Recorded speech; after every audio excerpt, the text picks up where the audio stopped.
What's up, cool people? How's everybody doing today? Alright, I still feel like I'm kind of getting back in the groove of things. Then again, it's a little difficult for anything to feel like much of a groove when, you're basically jobless.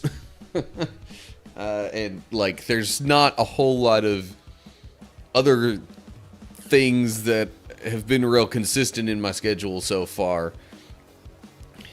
And even any of those that are there, it's like I've only been back to them once since my, holiday family visit. So, yeah, anyway. In any case, I'm back. First kind of live recording session stream thing of the year. And so, like, I realize at some point it'll probably be a good idea to, like, do more than just the usual, like, 2 chapters of Bible study and 2, recording episode things worth of gaming stuff to kind of, like, get my backlog refilled. But I'm not gonna say that'll happen today. I'm not entirely sure how all this will go. We'll just have to see. I may do a little more of one thing or a little more of both. I don't know. But anyway, aside from that possibility, it's pretty much going to be the usual stuff that I've been doing in my, Bible study and gaming combo stream recording session things. Anyway, okay, let me stop rambling on about what's going to / might happen. I'm gonna run the early Twitch ad break because it'll do it for me if I don't do it myself. And then we'll hop into the Bible study to start things off. Alrighty. Of course, that only really applies to Twitch.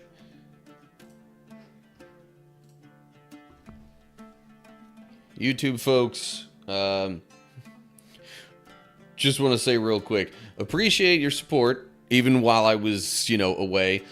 I'm not sure how many of you actually fully realized that I was away because of, really the only thing that was significantly missing from my schedule while I was away was these live streams. I still had edited videos going in nearly every day. Okay, this chapter's not terribly long. What about 2 Kings chapter 2? Kind of mid-range length. Chapter 3, also kind of mid-range length. Okay.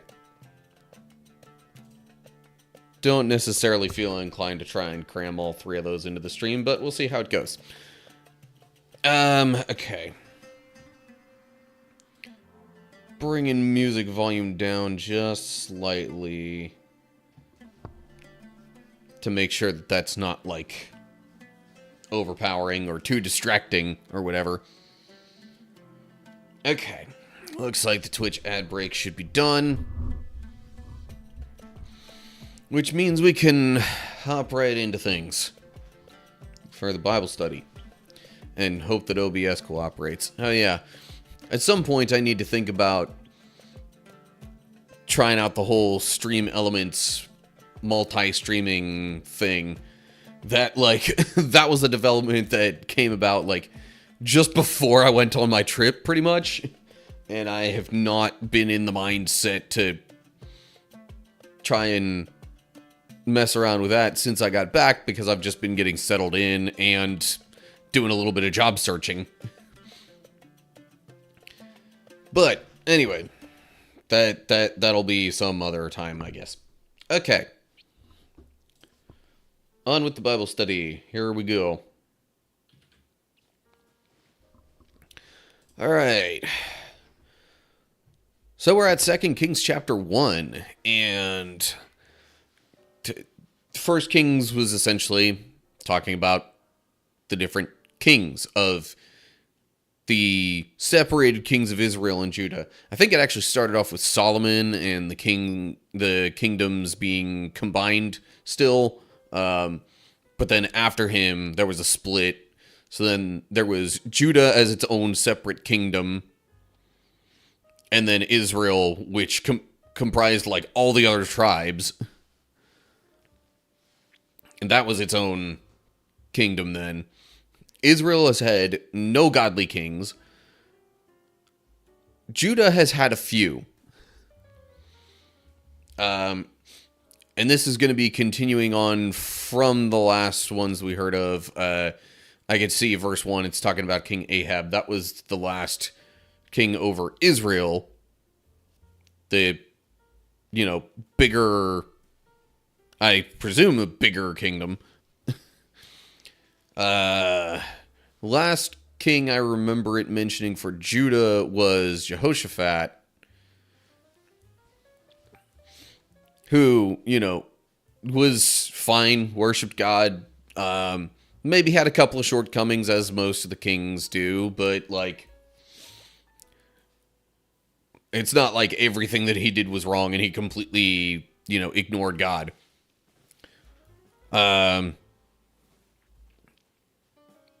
Elijah, I see a mention of here with the section title. He's a prophet of God within the northern kingdom of Israel, which pretty much means he's one of maybe a handful of people that actually follow God around there. And, he prophesies and says some things will happen. He has shown to the people that God is powerful and worth worshiping, but because of the ungodly kings, that hasn't really amounted to a ton. But we'll see how things develop from there. That's about all the context I'm assuming that would be relevant before we hop in. So, let's see what we got here. 2 Kings, chapter 1. After King Ahab's death, the land of Moab rebelled against Israel. One day, Israel's new king, Ahaziah, fell through the lattice work of an upper room at his palace in Samaria and was seriously injured. So he sent messengers to the temple of Baal-zebub, the god of Ekron, to ask whether he would recover. But the angel of the Lord told Elijah, who was from Tishbe, "Go and confront the messengers of the king of Samaria and ask them, 'Is there no God in Israel?'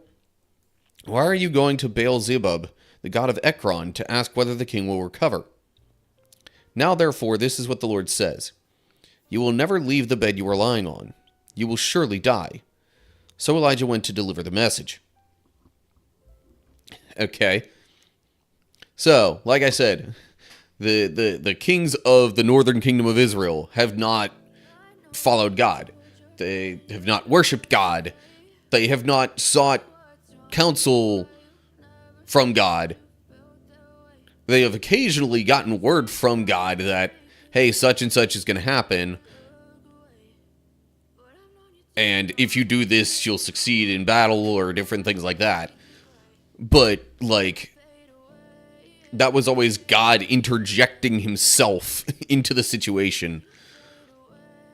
So, unsurprisingly, the current king of Israel doesn't really seek after God. And thus consults or is looking to get word from a totally different God that was never the God of their people, to see whether or not he's going to recover from this, accident that injured him so seriously.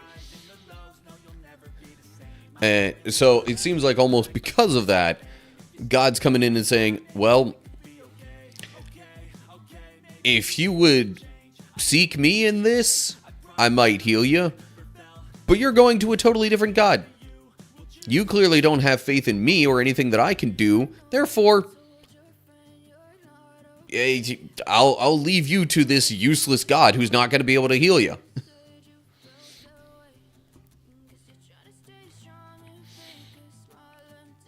So then we get to verse 5. When the messengers returned to the king, he asked them, "Why have you returned so soon?" They replied, "A man came up to us and told us to go back to the king and give him this message. This is what the Lord says, is there no God in Israel? Why are you sending men to Baal-zebub, the god of Ekron, to ask whether you will recover? Therefore, because you have done this, you will never leave this bed you are lying on. You will surely die." Forgive me if it seems like I kind of glossed over that. It's literally the exact same message from verses 3 and 4. Anyway, continuing on. "What sort of man was he?" the king demanded. "What did he look like?" They replied, "He was a hairy man, and he wore a leather belt around his waist." "Elijah from Tishbe," the king exclaimed. Then he sent an army captain with 50 soldiers to arrest him. They found him sitting on top of a hill. The captain said to him, "Man of God, the king has commanded you to come down with us." Alright, gonna pause there for a second before we see how Elijah responds. So the messengers deliver this message. The king asks who he was and finds out that it's Elijah who sent this message to his messengers. And so because of the kings of Israel not following God, they are often at odds with Elijah, who does worship God and is a prophet of God. I mean, since they don't follow God, God often has messages like this for them, so they kind of view Elijah as nothing but bad news. Even troublemaker in some ways, potentially. And so it's not totally stated what the motivation was, but it says the intent is to arrest Elijah. So clearly he's not just wanting to be nice. Clearly the king is not wanting to just be nice with Elijah. He doesn't like what was said. There's a note there.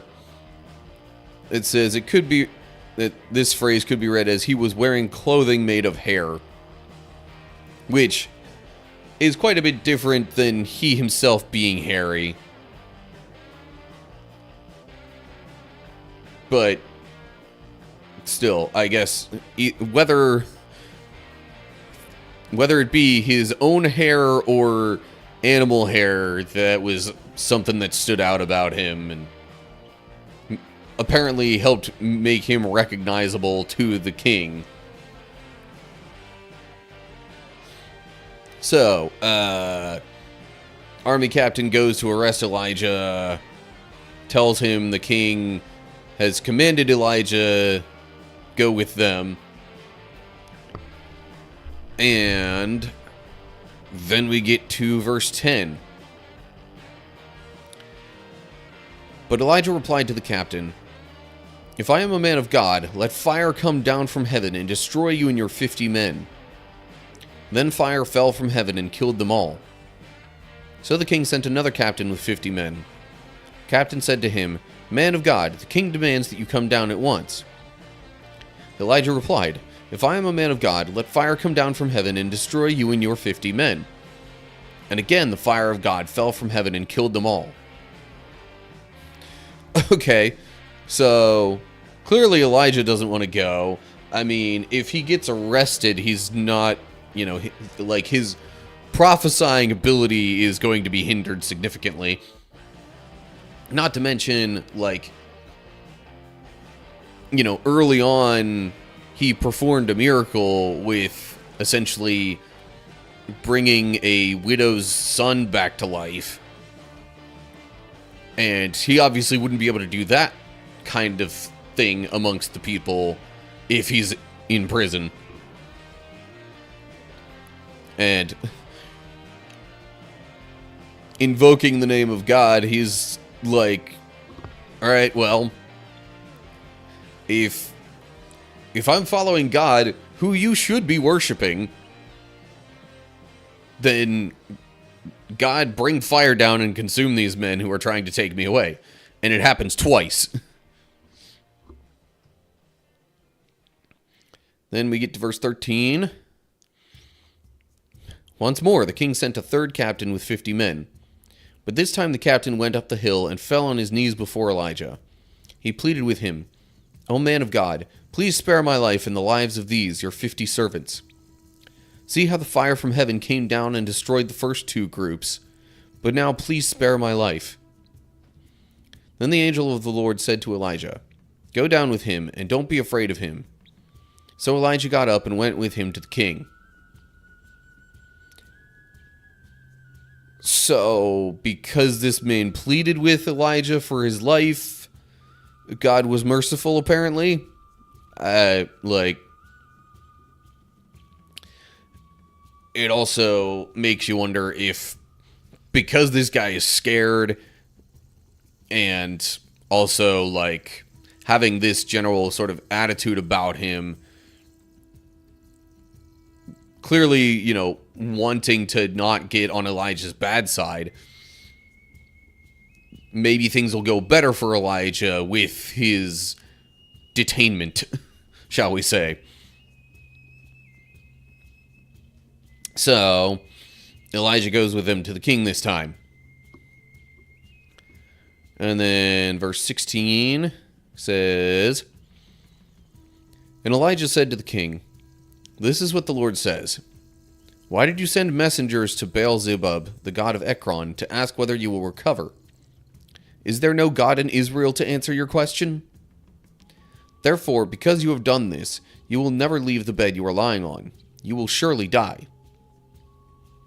So Ahaziah died, just as the Lord had promised through Elijah. Since Ahaziah did not have a son to succeed him, his brother Joram became the next king. This took place in the 2nd year of the reign of Jehoram, son of Jehoshaphat, the king of Judah. The rest of the events of Ahaziah's reign and everything he did are recorded in the book of the history of the kings of Israel." Alright, so it doesn't really say what exactly happened to Elijah other than he, says God's word to the king again. And it comes to pass, and then he dies, his brother becomes king, and that's all we get for that for now.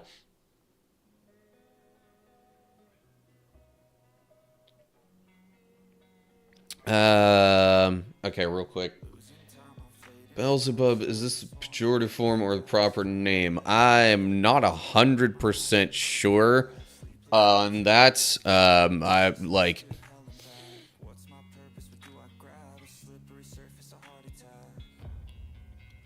mean, you would almost think because it's capitalized there that it's meant to be a proper noun name kind of thing. But, I'm not privy to the finer details of, the original Hebrew or whatever to say whether this is actually meant to be the name of a specific deity or if it's just because I think Baal was often translated as, the god of such and such. So, also, just saying that seems a lot like a name we hear elsewhere in the Bible that is rendered as Beelzebub. I don't know if that's one of those things where it's pronunciation shifted over time. Actually, sorry, hang on a sec. I got a phone call that I might need to take here.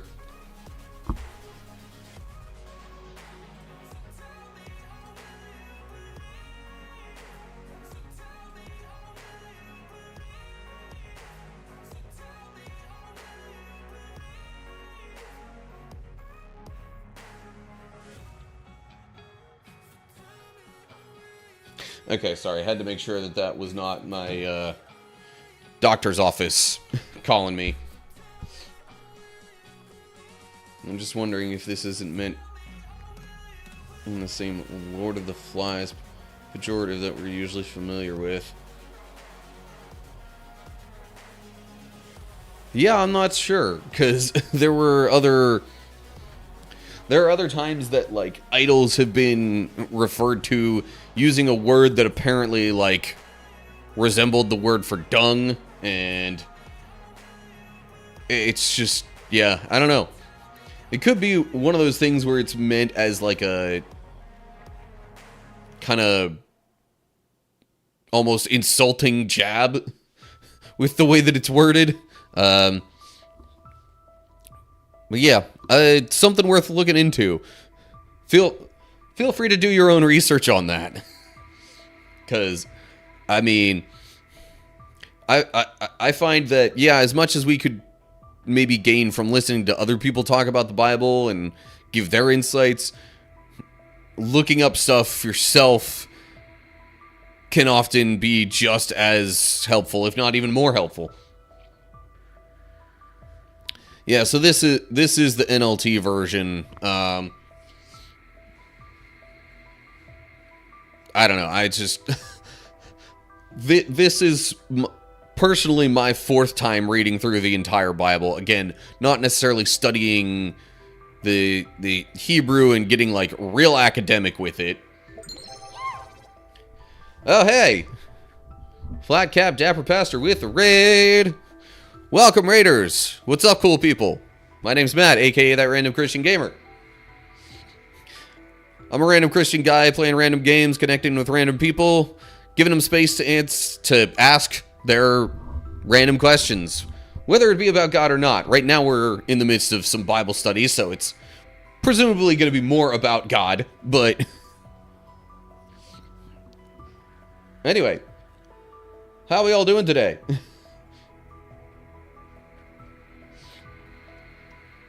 I was just about to wrap up looking at 2 Kings chapter 1. We'll be getting into the next chapter after this. Lucis, hello. As well as Artsy Bible Nerd and anybody else coming in on the raid.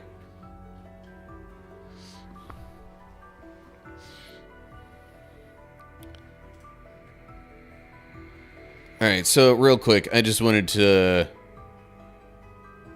Hebrew says Jehoram, variant spelling of... Okay, but I guess maybe they spelled it like this to avoid confusion with this king, who was son of Jehoshaphat, reigning in Judah, whereas this guy became king over Israel. Different kingdoms, not wanting to confuse the two kings with each other at this point. So yeah, Ahaziah died just as Elijah prophesied, and that's kind of the end of that. Okay. Like, I literally was just kind of wrapping up my thoughts as y'all came in with the raid. So, yeah, happy 2025, I guess, or at least I hope it's a happy year for everybody. We'll see how it goes.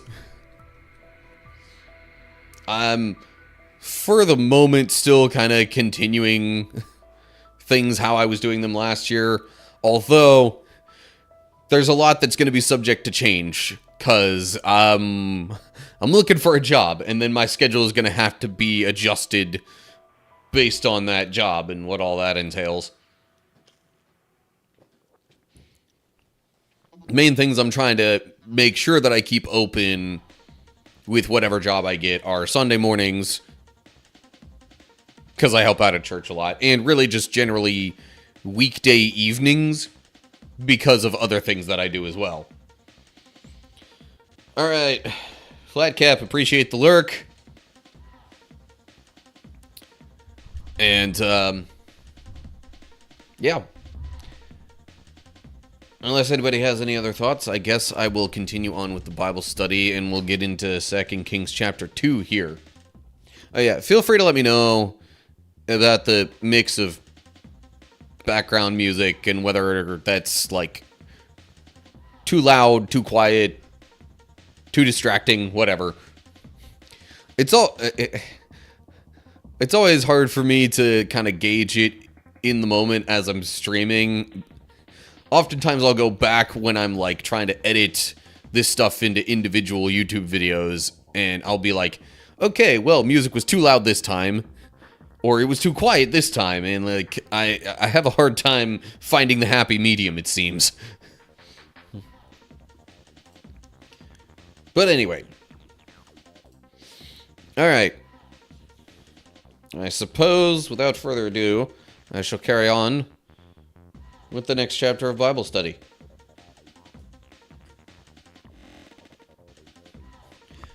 Oh yeah, just note, I am recording throughout this, but don't let that deter you from, joining in conversation, asking questions, leaving your thoughts, whatever, in the chat. Just know that I might slightly delay my response to it. Okay, so we're looking at 2 Kings chapter 2, last chapter. Ahaziah, the king of Israel, got injured, sought some god, the god of Ekron, I think it said, to see if he was going to recover. But then the Lord told Elijah to tell him and his messengers that you're seeking a god that's not going to do anything for you.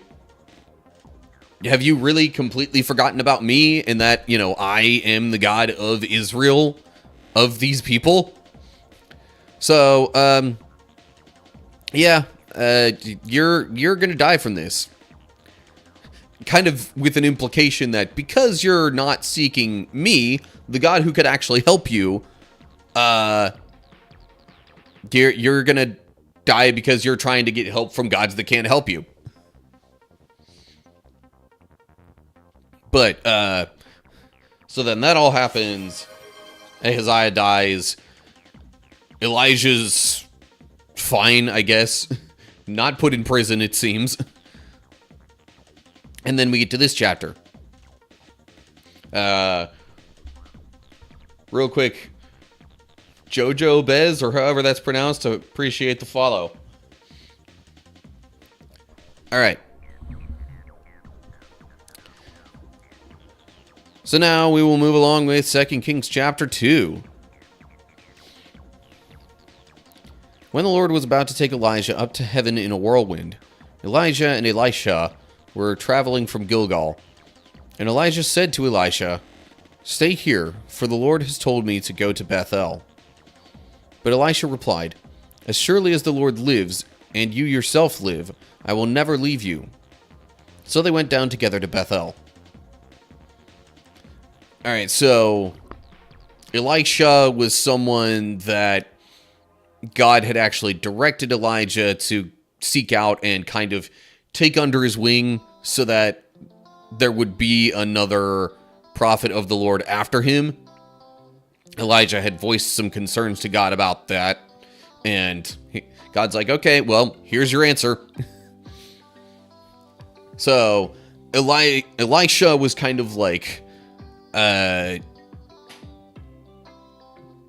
being tutored by or mentored by Elijah, and like pretty much his whole life was dedicated to Elijah at this point, it seems.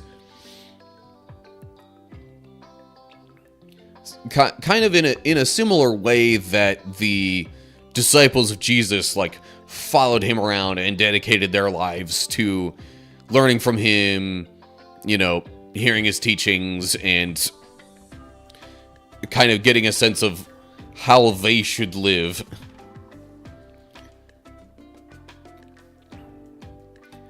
Okay. So I guess Elijah is about to be taken to heaven, tells his apprentice to wait, but Elisha is like, nope, I'm going with you.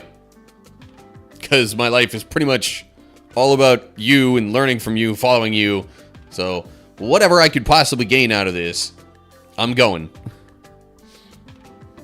Of course, it doesn't say that he told Elisha that he was going to be taken up to heaven in this instance. But let me not carry on too much with my own little tangential thoughts, and I'll keep reading. Verse 3. The group of prophets from Bethel came to Elisha and asked him, "Did you know that the Lord is going to take your master away from you today?" "Of course I know," Elisha answered, "but be quiet about it." Then Elisha said to Elisha, "Stay here, for the Lord has told me to go to Jericho." But Elisha replied again, "As surely as the Lord lives and you yourself live, I will never leave you." So they went on together to Jericho.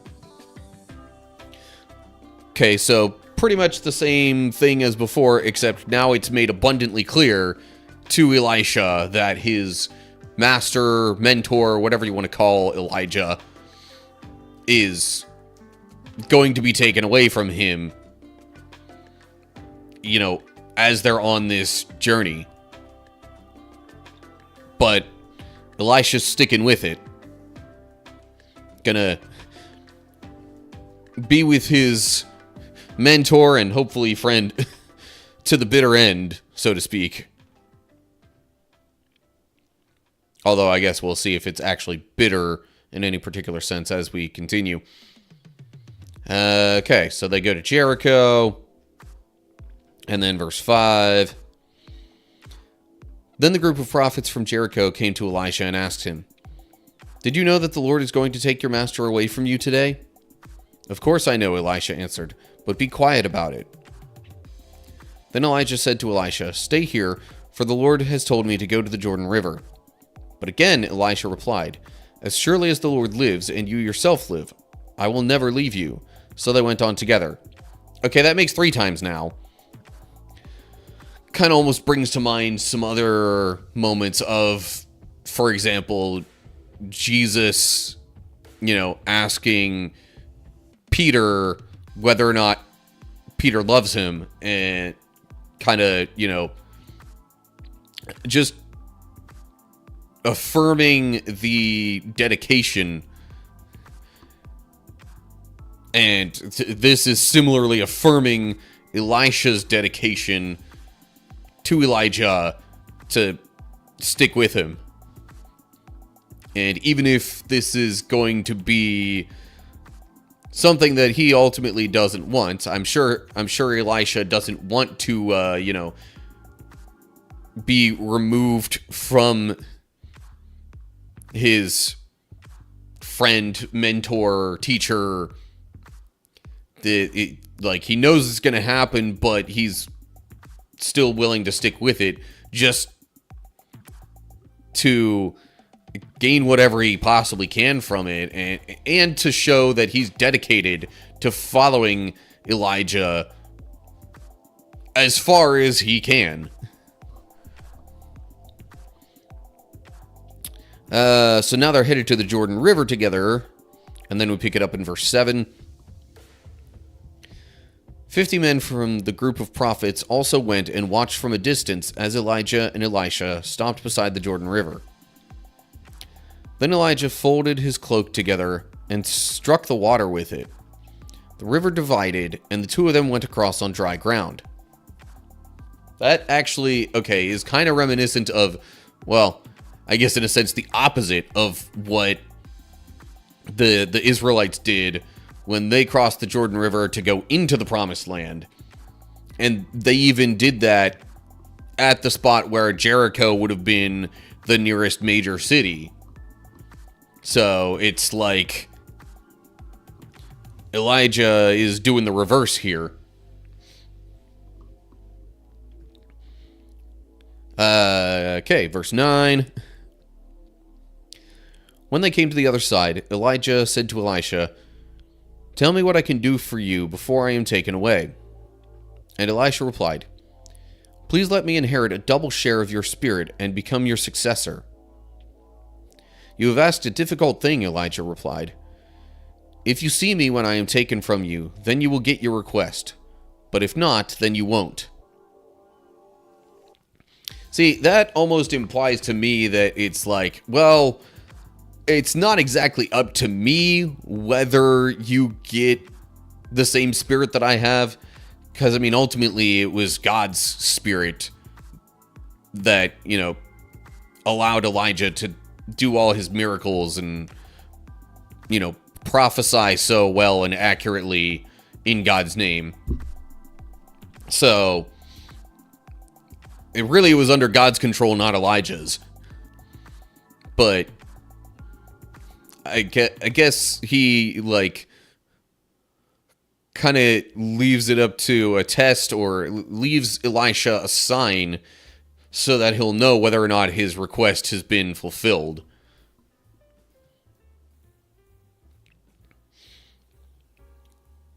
So, then we get to verse 11.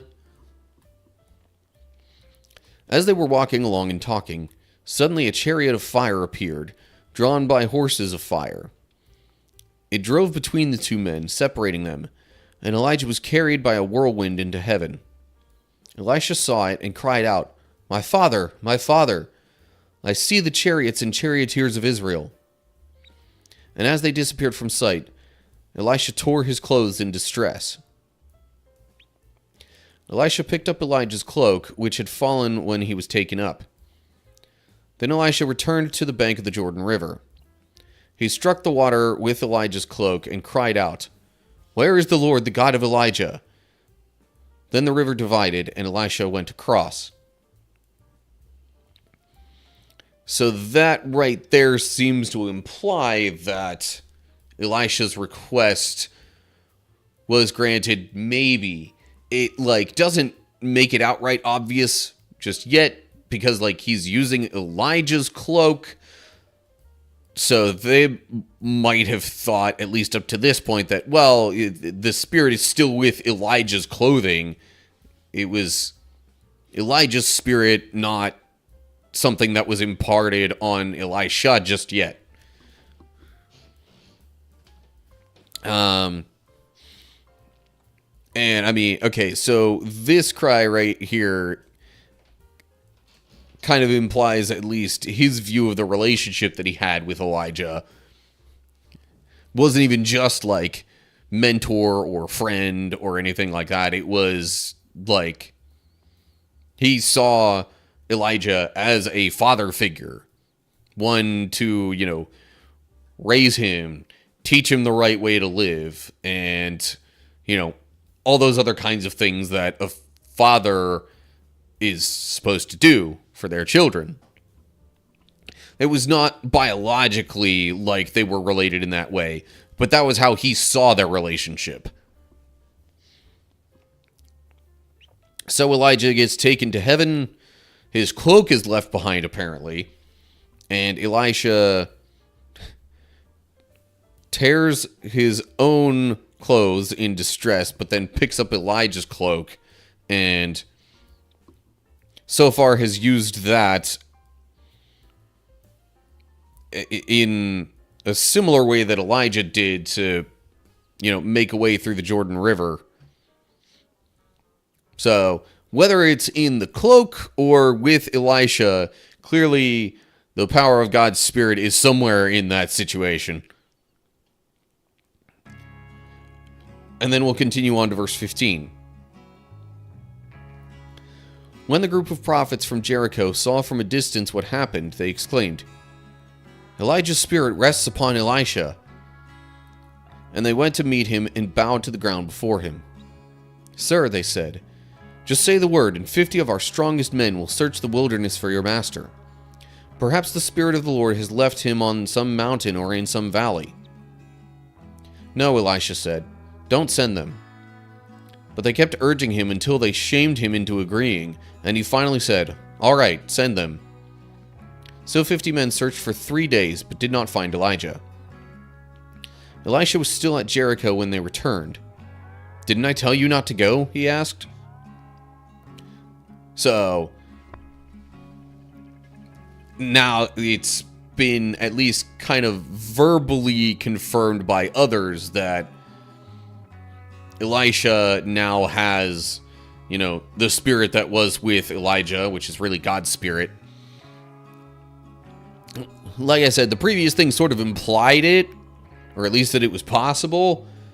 Now it's kind of stated more outright. I guess it seemed clearer to them, since they were able to actually see it happen.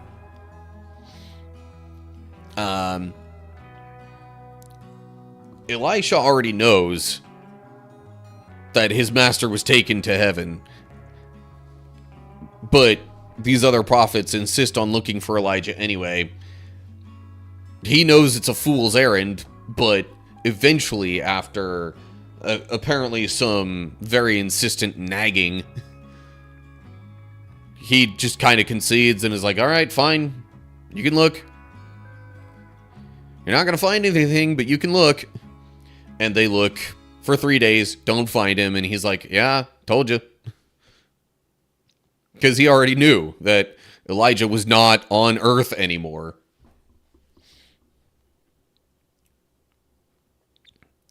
Okay. So then I guess we'll get a little peek at what Elisha does now that he's kind of officially taken Elijah's place. Verse 19. One day the leaders of the town of Jericho visited Elisha. We have a problem, my lord, they told him. This town is located in pleasant surroundings, as you can see, but the water is bad and the land is unproductive. Elisha said, bring me a new bowl with salt in it. So they brought it to him. Then he went out to the spring that supplied the town with water and threw the salt into it. And he said, this is what the Lord says. I have purified this water. It will no longer cause death or infertility. And the water has remained pure ever since, just as Elisha said. Elisha left Jericho and went up to Bethel. As he was walking along the road, a group of boys from the town began mocking and making fun of him. Go away, Baldy, they chanted. Go away, Baldy. Elisha turned around and looked at them, and he cursed them in the name of the Lord. Then 2 bears came out of the woods and mauled 42 of them. From there, Elisha went to Mount Carmel and finally returned to Samaria. Returned to Samaria because that was the capital of the northern kingdom of Israel, which is where Elijah had been working and prophesying and all that.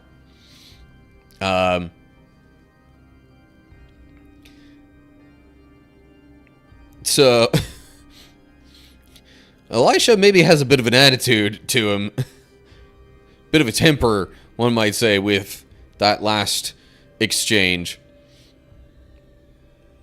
But, like, you know, the kids are being brats. I'm not going to say they deserve that, but, like, at the same time, it's also a thing that you could kind of take away. Well, be careful who you mess with. Like, it was probably known who Elisha was at this point. As notorious as his, you know, master and mentor had been in Israel, like, I would imagine Elisha himself might have carried a similar reputation, or, you know, there might have been a similar notion that, especially now with Elijah being gone, that maybe he could do these things too.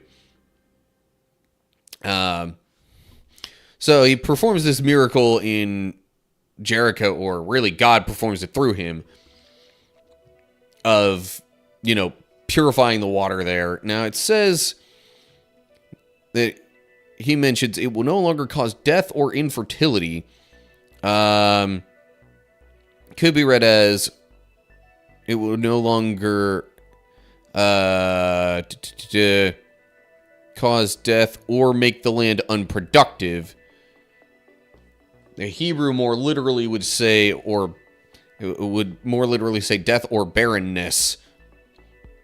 See, I could see barrenness definitely being understood as infertility. But then the translation up here said unproductive land, so like, again, translation note that is left in just to kind of cover all the bases.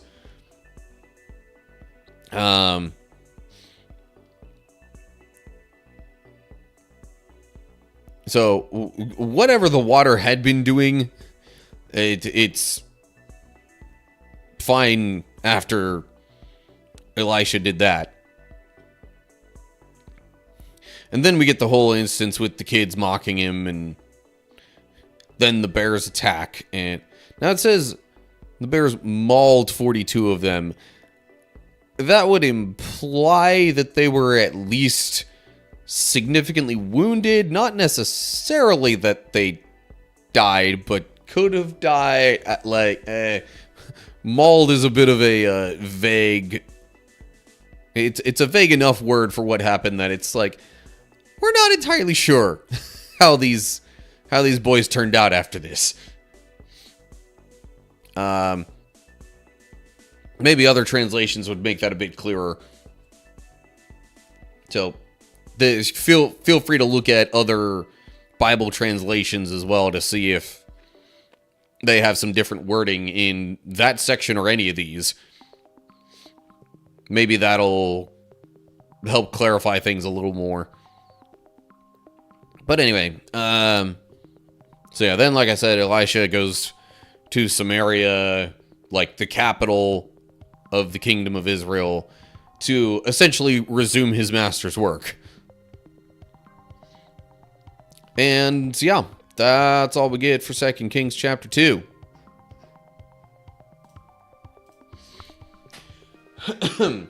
Alright. And that's all I got planned for the Bible study. Maybe eventually I'll get an extra chapter in a couple of streams or something. I'd like to eventually build back the backlog that I had when, I guess, before I went away on my holiday trip. But right now I'm just kind of getting back into the flow of things, so maybe not this week.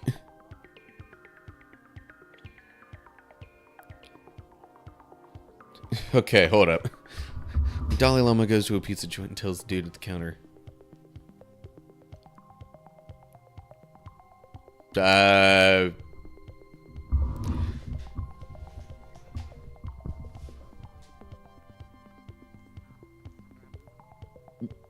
Yeah, I'm like, what? I figured it was a joke. I just wasn't getting it because I'm not sure if I'm just not understanding the symbols being used in there or what, but...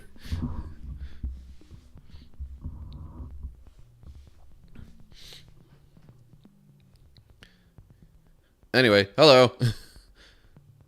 Hope you're doing well today. I'm fine with injecting some humor in. I don't get it. I'm not sure if that's my own lack of understanding or what. Anyway, all right.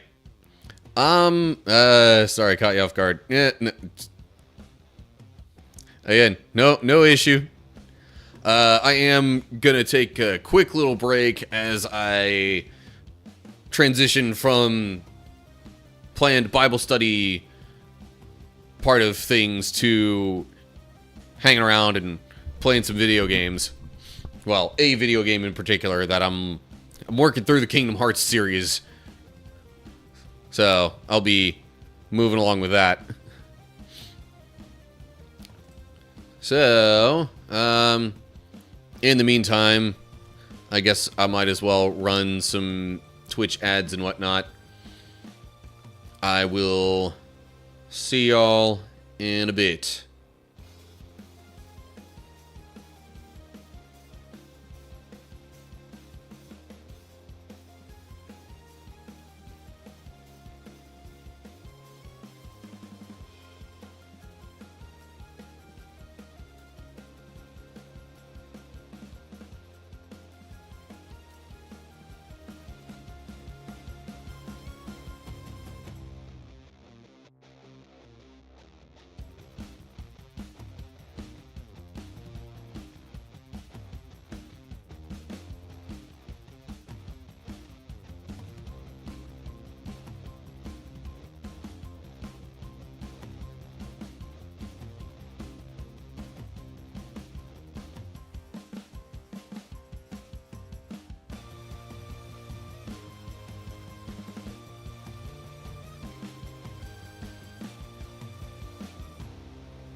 Alrighty. There we go. Loading up Kingdom Hearts game. Specifically, I'm playing through Birth by Sleep, because that's just where I'm at in the series. I'm noticing that there's just a little bit of overlap between a webcam and the game window. I would rather not have that there. Okay.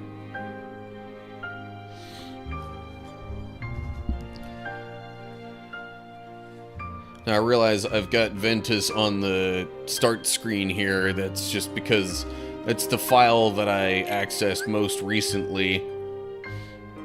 However, I've played through the story as Ventus already. I'm going to be continuing Terra's part of it now. I've only made a little bit of progress in this particular, you know... I've only made a little progress with Terra. Let's put it that way. Okay.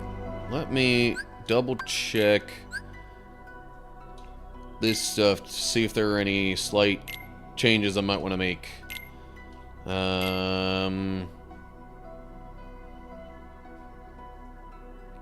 Seems like probably not. I'd rather keep a decent mix of, you know, magic and attacks, and I would also rather at least some of the magic be able to do some damage.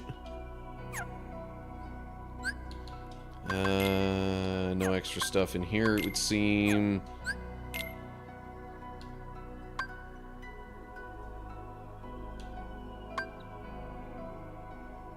Could put Ragnarok in here instead of Sonic Shadow, at least mix up the shot lock a little bit. Alrighty. That's combat level 3. This one's level 2, so that's probably where I'm gonna go next. We did that one already. Okay. Similar to the Bible study stuff I will be recording. Feel free to chat. Just know that my responses might be delayed.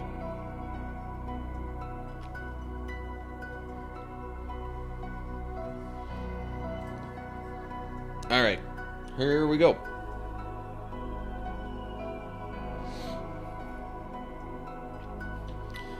Okay. So, we are back. Playing as Terra in Kingdom Hearts Birth by Sleep. We completed the Enchanted Dominion, had a run-in with Maleficent, and Terra seeming to have a much... he's got some issues dealing with some darkness within him. But now we're going to go here to the Castle of Dreams, which is Cinderella's world, essentially.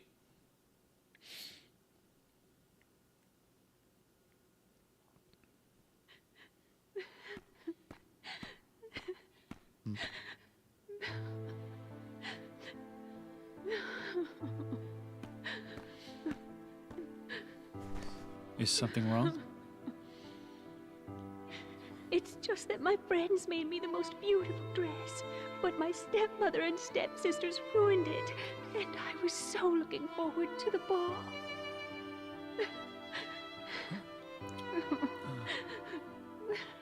Darkness always finds a way into a wounded heart. You have to be strong. Strength of heart will carry you through the hardest of trials.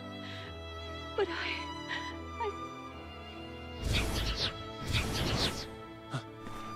Unversed! And right into the act. Well, not right into the action, but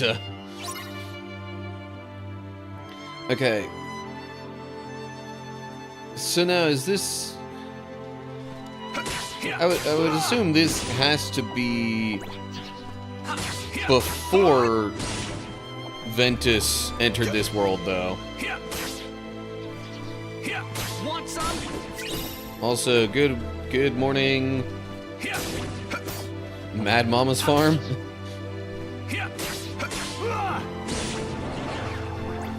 Yeah, I assume this has to be taking place before Ven came to this world, even if just for the simple fact that, like,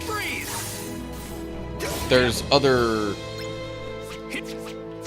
are other worlds that we know from Ventus's playthrough that Terra gets to before him. Namely the, like,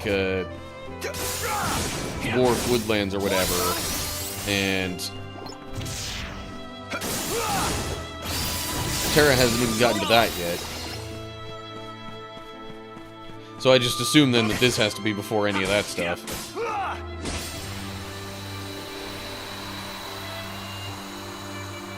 Which means this would also...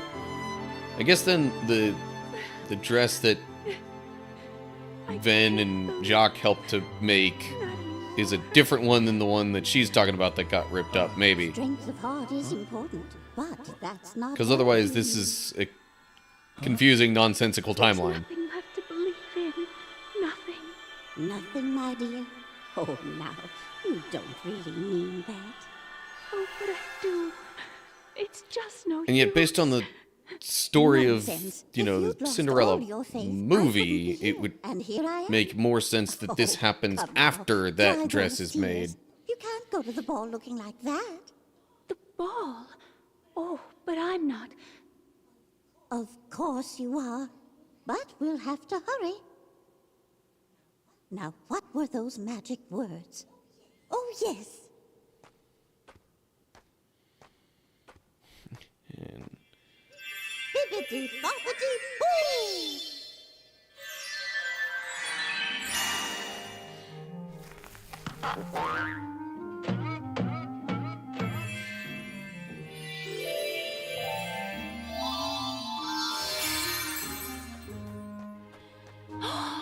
so yeah, I'll admit, I'm a little confused as to how the timing of this fits in with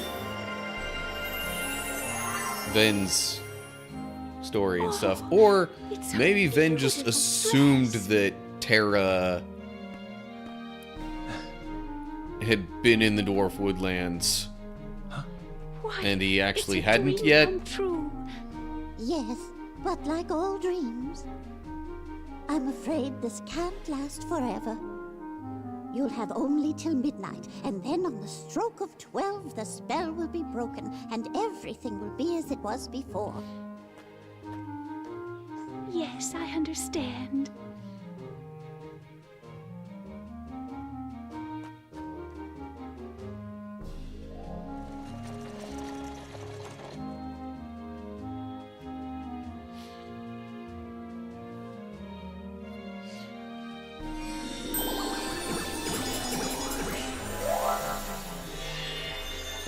Those of you who are just catching this series as I, you know, am playing this right now. Her heart was full of... I already played through the game as Ventus. Why didn't I see it? What did you do? I can hardly tell she's the same person. Who are you? Terra. Terra, in your heart, do you believe that dreams can come true? I do. But I also believe you have to make an effort to make them come true. Yes, of course. But sometimes just believing in dreams is easier said than done. Cinderella believes her dreams can come true. I wanted her to see that she is right. So that's what made her shine. Faith in her heart that anything is possible. Where did she go? To the royal ball at the palace. Go, and when you see her dancing, you'll know that she believes, and that will help you to believe too.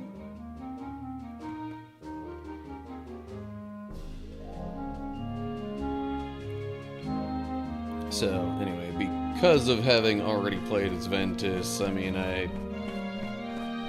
have an idea of some of the story events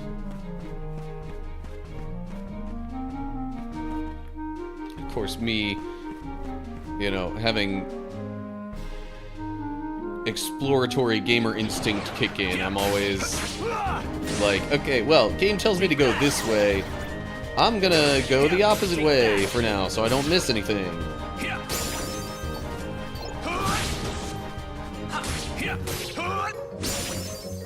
Freeze! Want some? Well, that missed almost entirely. Take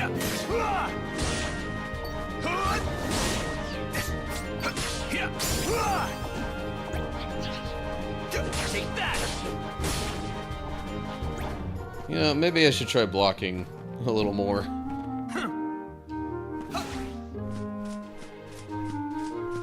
Although I tend to be more of a dodger than a blocker.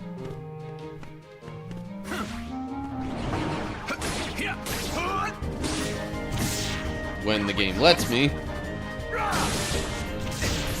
Freeze! So long!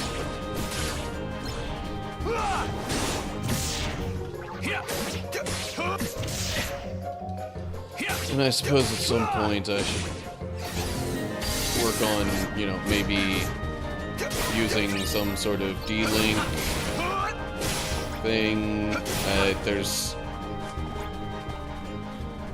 I have a habit of forgetting / ignoring some of the mechanics of this game sometimes. Ooh, got another shot lock.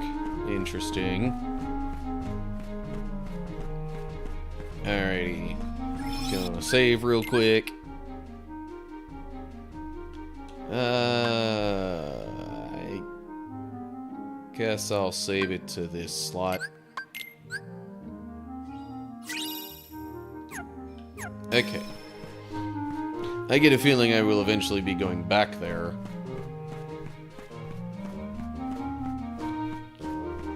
Yeah, also, speaking of shot locks, next battle I run into, I might want to start it off with that. I haven't even seen the shot lock that I equipped just before I hit record.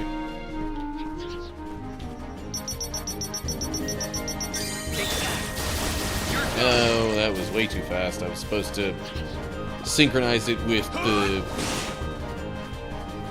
circle going to the middle there. Take that! Take that!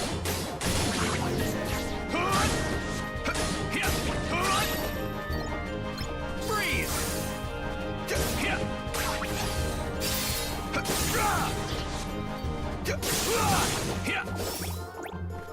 Okay, I'm like, I know I saw another enemy over here.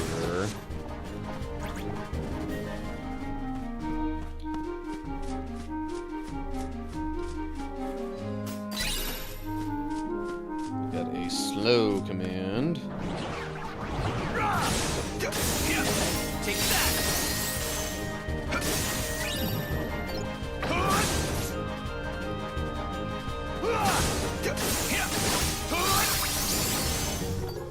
Alright, once this whole diamond dust thing is done, or just gone, however any of that happens, then I will, for the next bit of combat, move on to using one of the D-Links I have available.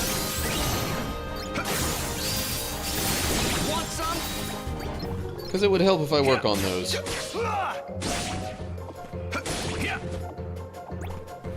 Okay. Nope. Thought I was close enough to open that. And we got a map. Okay. I see no treasure there. Or anything in the middle. Okay.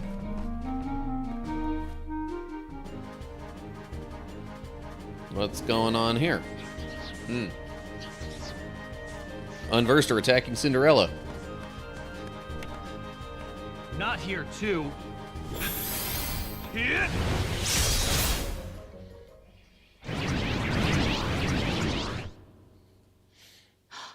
I've met you before. I'll take care of them. You wait right here. Please, may I go with you? I so want to get to the ball. All right. But stay behind me, or you'll get hurt. You're not worried? Didn't you tell me it was important to stay strong? Oh. I guess I did. So, you ready?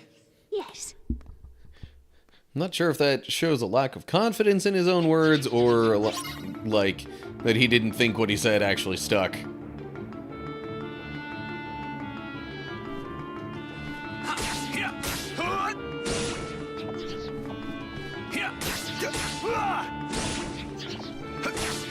Want some?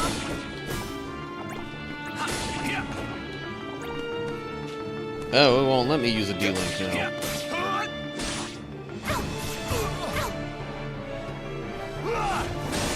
Please help. Make it stop. So long. Trying to press X when it shows the command, but like the timing is such that I'm already in the middle of a combo. Make it stop.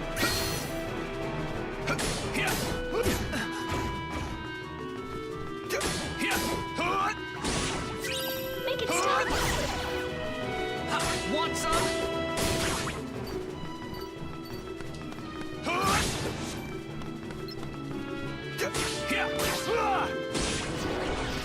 Freeze! Make it stop. Take that!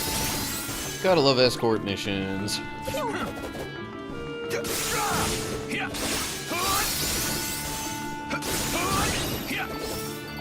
Although it would be extra annoying if my attacks could hurt her. Good thing they can't.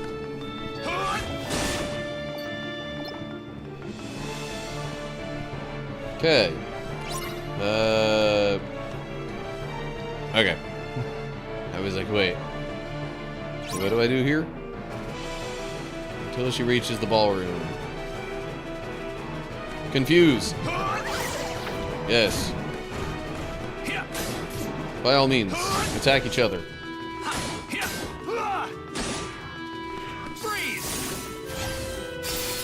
Okay, now I gotta go over here and actually, do some protecting.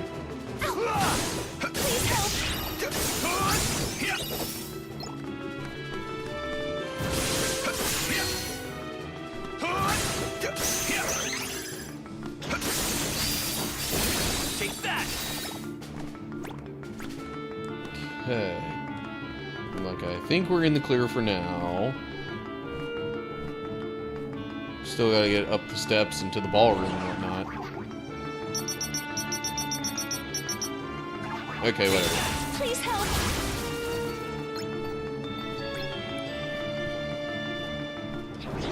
I thought I'd use a shot lock on those guys, because, them being airborne makes it a little bit more difficult to hit them with normal attacks.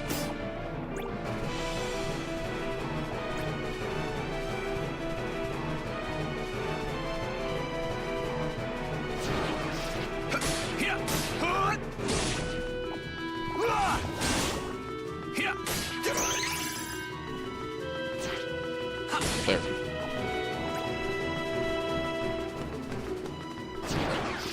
Want some? Confusion.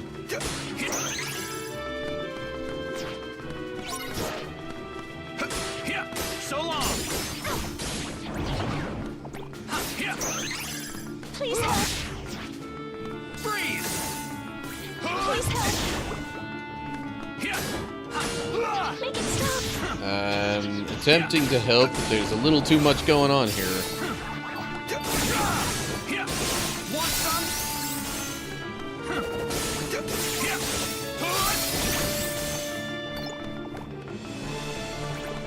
It's gonna stink if I end up failing at this point.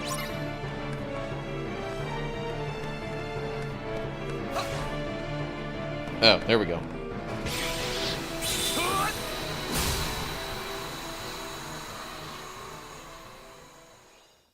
Obtained counter hammer. Okay.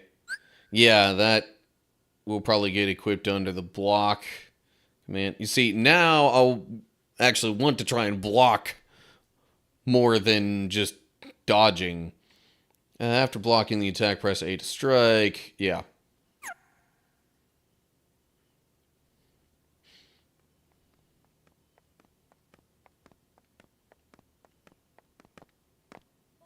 Oh, thank you. Terra, Thank you, Terra.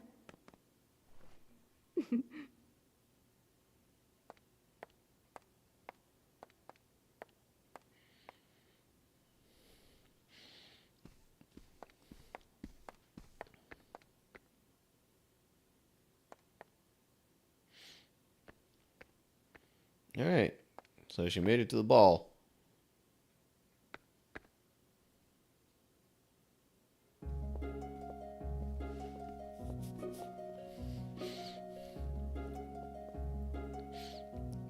And I guess this is supposed to be an example of, you know, dreams coming true that'll maybe help, you know, maybe just believing is enough.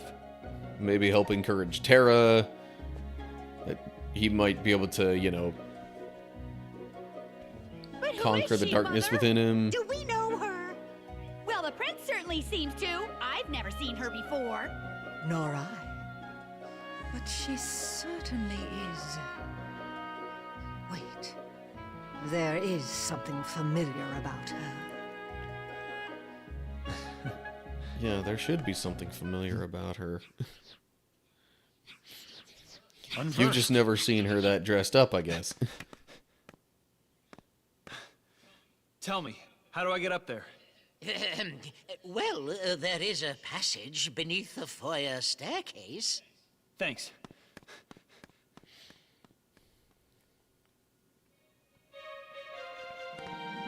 Ooh, treasure.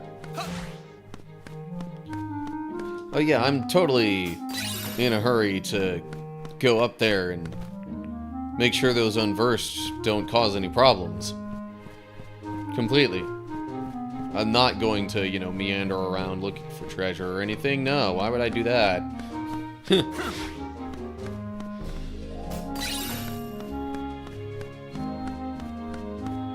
I'm totally gonna do that, in case that wasn't clear.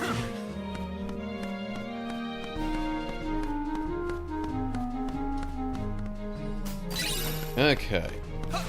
And I think that's all I'm gonna find in here, so now I will go through that door.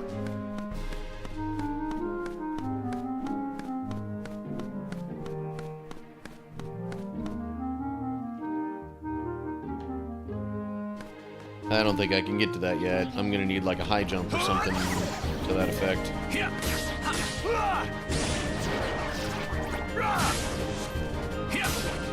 Want some? Freeze!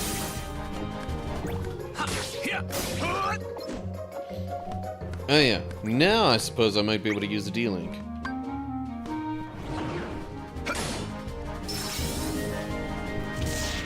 Fire! I got it. I was about to try and jump there, but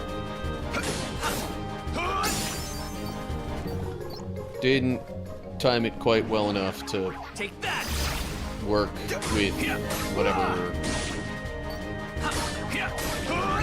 combo stuff I had going on. You're done!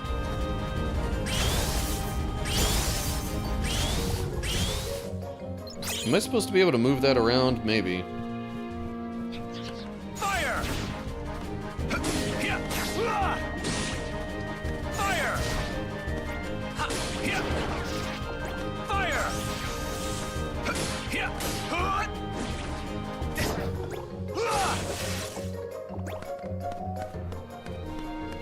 Okay. Next room. With a save point. And treasure. I get a feeling the next room is going to have some sort of a boss type battle thing. Let me see what I might be able to get here. Especially if there's anything I can afford that I don't already have. Like Cure! Cure would be very helpful. Up to this point, I've had to rely on D-Links to do any healing. Sure. We'll buy a poison as well. Although I guess, you know, I could have also used potion to heal. But I don't like using consumables if I don't have to.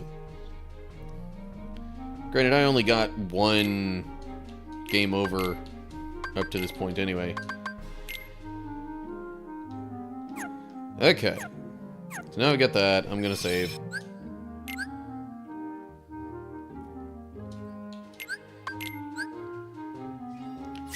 Not doing any other command changing or anything like that right now. Trying not to delay anything too long. Hello.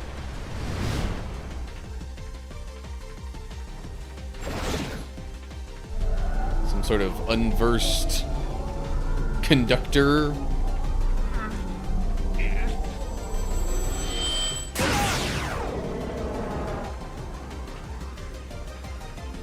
What was that? Down here!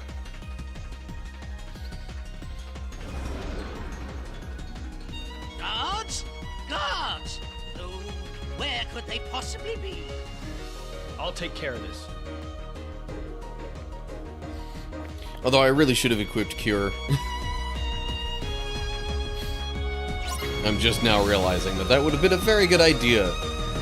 You can destroy its instruments. Okay. Good to know.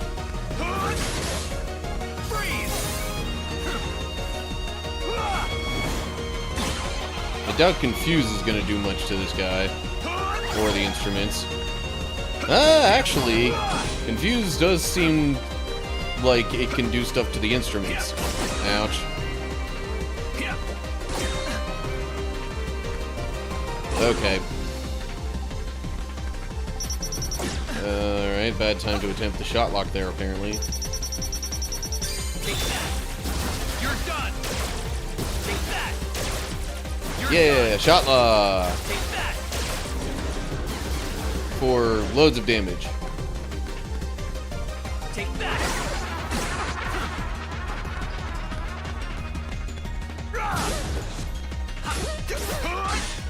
Freeze! Yes, all kinds of damage on the instruments. Take that! Maybe if I can get rid of one of them, then the unversed conductor guy won't be able to do as much. Or it'll just change its attacks.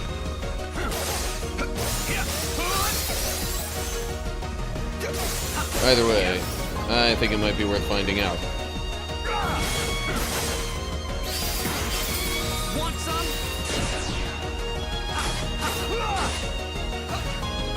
Jeez, shot lock's back already? You're done! Take that! You're done! Take that! You're done! Oh, jeez. Major damage from the shot lock. I should have been doing that more often. Now. Want some?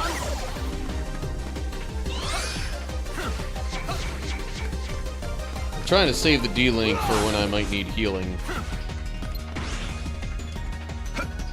Okay, guard doesn't work for that apparently.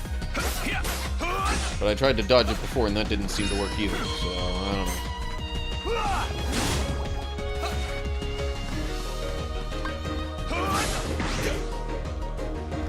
Ow. But whatever. Okay.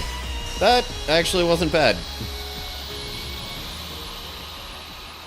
Didn't have as much trouble with that as I did with the first boss.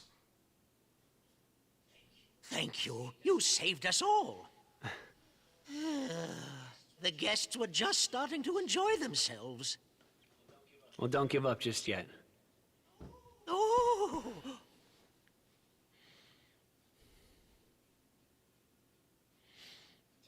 Tell me something. Have you always had a problem around here with those monsters? No, I believe they began to appear shortly after a boy in a mask arrived in our kingdom. Those that saw him said the monsters obeyed his every command. A boy in a mask. Do you know where he is now? Well, no. I don't believe anyone has seen him since then. I see. Well, actually, you don't literally see, but Oh, my whatever. goodness. Figures of It's speech. midnight. Yes, so it is. But why? Goodbye. Wait, come back. Please come back.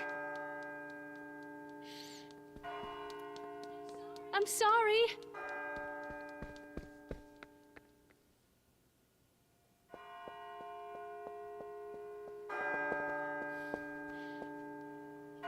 Mademoiselle! Senorita! Wait!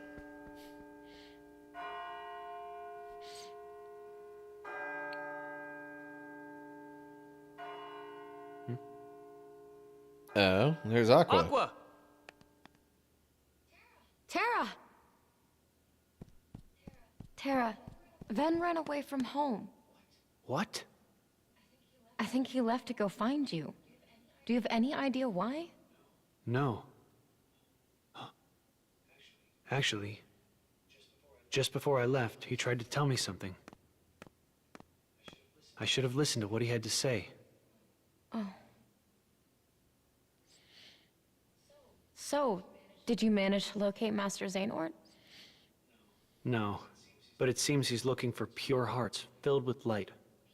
Pure hearts, filled with light. Well, at least that's what Maleficent said. All I can tell you is that his search hasn't taken him here. All right. I'll stay and see if I can find more clues. Okay. The prince is in the ballroom ahead. He might have some answers. Thanks. Aqua! You still have the same dream? Well, yes. There's this girl here. Her name is Cinderella. She made me realize how powerful it is just to believe. No matter how impossible things seem, a powerful enough dream will always be enough to light the darkness. If you see her, give her my thanks. Will do. The boy in the mask who is leading the unversed. Yeah, Who is he? Really Does he have anything didn't to do think with to Master tell Aqua Xehanort's about disappearance? that? Fortune D-Link with Cinderella. Ooh, Stroke of Midnight. Keyblade that makes it easier to land critical hits. Okay. Might have to look into that here in a little bit. But, unlock the command board for the Castle of Dreams. Okay, I am very quickly going to, or at least as quickly as I reasonably can, take a look at some command stuff and rearrange some things. Okay, definitely want Cure in the mix. I will replace Blizzard with Thunder.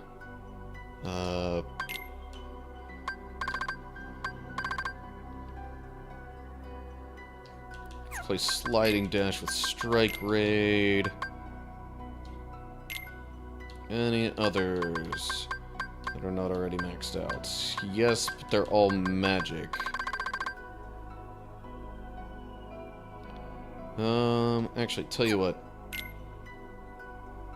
I'll put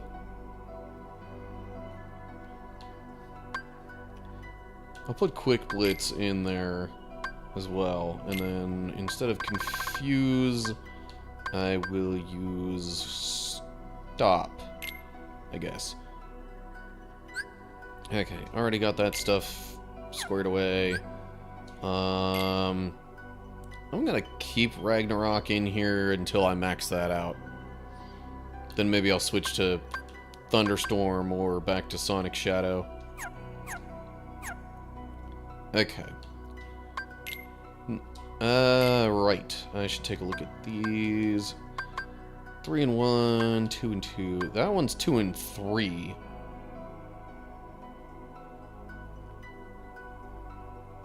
I guess I could trade 1 point of magic, 1 point of strength for 2 points of magic. Okay. Other stuff I'm not gonna worry about. Let me save real quick here.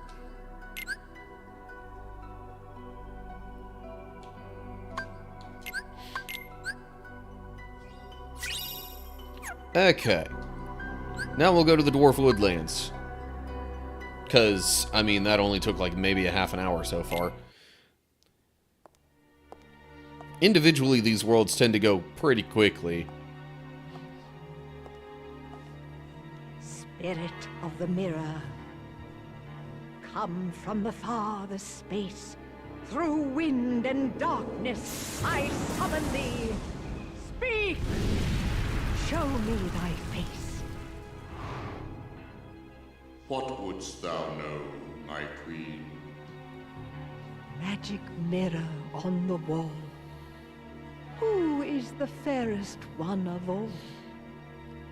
Famed is thy beauty, Majesty, but hold, a lovely maid I see. Alas, she is more fair than thee. Alas for her. Reveal her name. Lips red as the rose, hair black as ebony, skin white as snow. Snow White. A mirror that knows and sees everything. How about that? How about that? The heart of Snow White doth shine bright. Beware, my queen, a heart of light. Another one? Wait. What if Master Xehanort is here? Who goes there?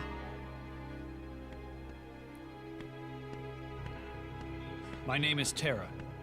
I'm looking for a man named Xehanort. Master Xehanort. I thought maybe you might have seen him. That name is of no consequence to me.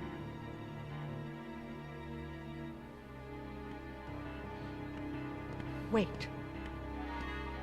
Ah, yes. I have a task for you. If you succeed, I will ask the mirror where you might find this Master Xehanort. And the mirror will know? Do you dare to question me? What is the task? There is a young maid who resides in this castle. Her name is Snow White. Kill her. And to make sure you do not fail, bring back her heart. Okay, so it's got Terra in the role of the huntsman here? Her heart. I don't understand. You're after the Hearts of Light too? What I demand is her life. I've had more than enough of her light. What did this maiden do to you? That is no concern of yours. Now, heed my words. My radiance is all the light this kingdom needs.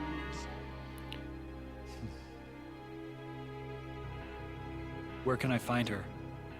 Outside the castle, there is a glade of wildflowers. You are dismissed. Go now and seek her there. So I'm not 100% sure it's the same person doing the voice acting here. This Snow White is my best chance right now. Maybe she will lead me closer to Master Xehanort. But it sounds an awful lot like Maleficent. But what if I... You know, the Queen's No. voice, I won't let obviously, that not happen. Terra's.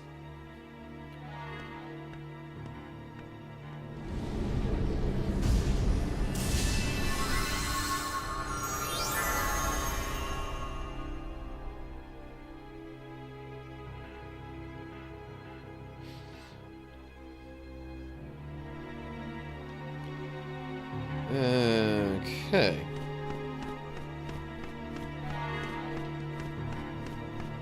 I guess the Queen's the only one who's allowed to consult the mirror.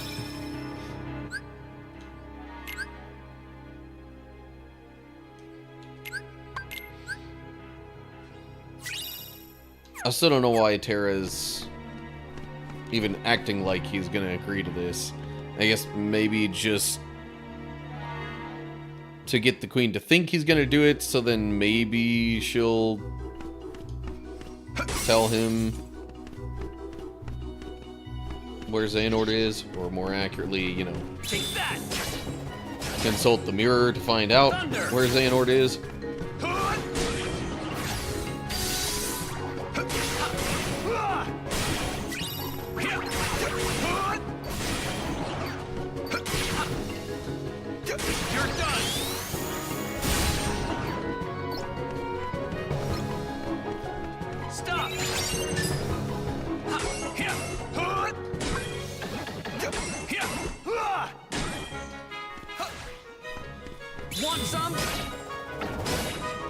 So long. Okay, strength increased. And we got a couple of treasure chests here. Oh, that one's a mimic. Thunder. Stop. I didn't mean to do that. Oh well. Take that. Oof. No. Okay, let's try this. Take that.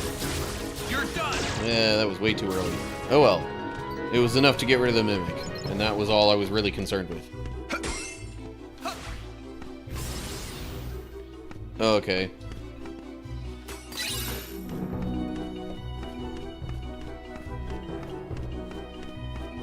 So it seems like these things just kind of explode. I guess. Never mind, maybe there's other things that they can do. What's this all about? Oh. Okay.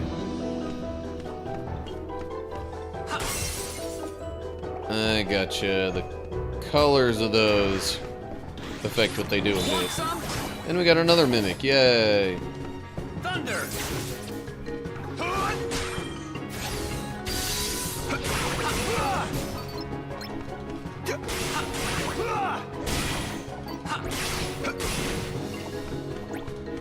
Open this.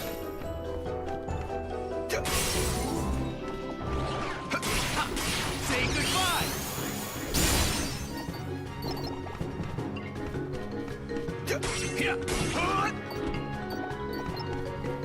Oh, right, D-links. I always forget about the D-links, dagnabbit.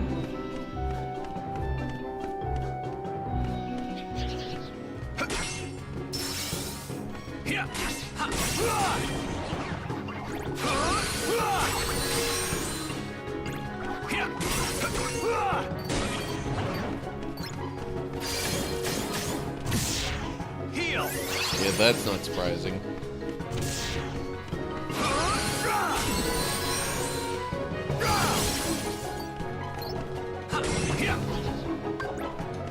Want some? Take that. Want some? Okay, I'm not entirely sure how that was supposed to work. But okay. But there's more treasure down there. I want to make sure I get all the treasure before I leave.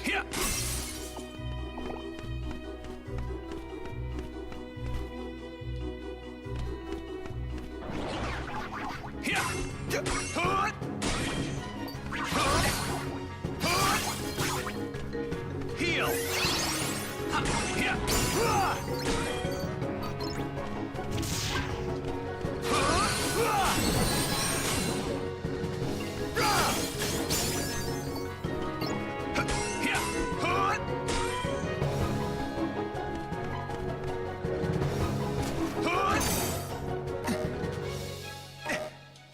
Want some? Take that. Want some? Okay, so you're just supposed to time it out so that you press A when it lines up with the carriage thing.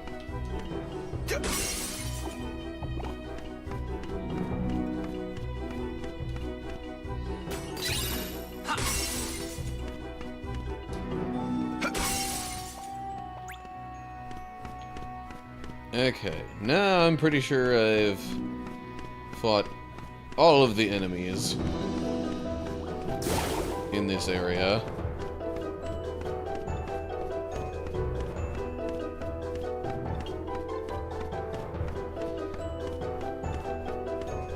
As such, I will go through here now.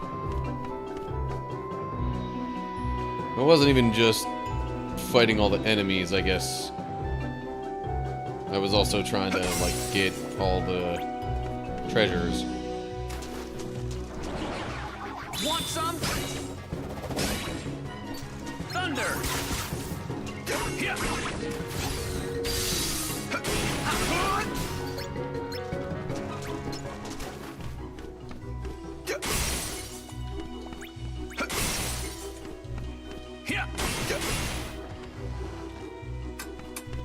Oh, jeez. What did that even open up? I'm not sure.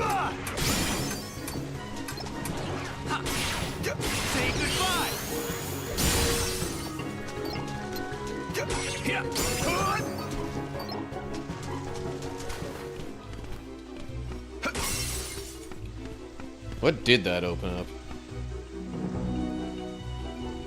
Seemingly nothing over this way. It's just a waterfall there. Oh, I guess it maybe connects with that. Stop!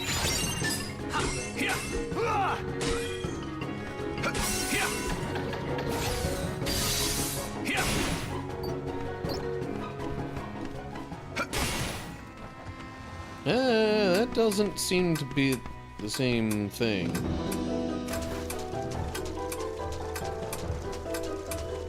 Oh, that's what it is. Okay. The change of camera angle makes it really awkward to try and figure out. Okay. Take that! Not the best angle for strike raid there.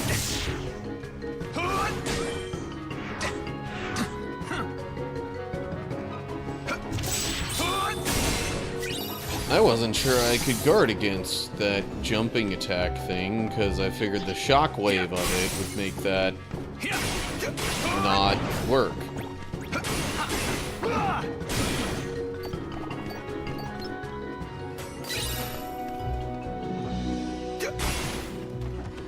Okay. So now what's open? Something up here, maybe? Have I already gone through it? Yes. Clearly I did.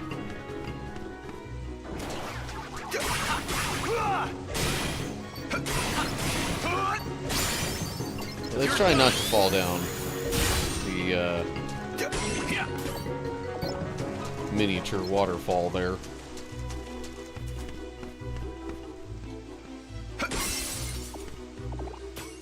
Okay, but what about this? How do I get through there?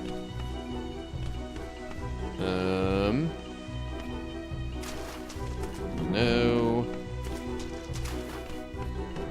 Double no.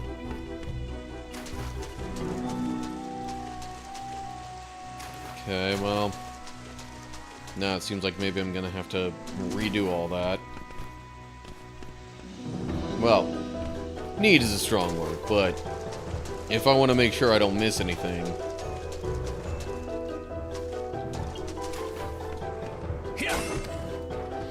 Okay, so I hit that, and then I go through here.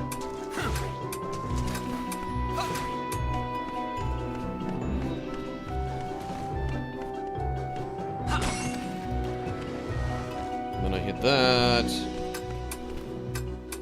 And go through here. Do I maybe have to get through both of those before? Yeah, okay. That one thing controlled both gates, apparently. Oh, these things. Okay.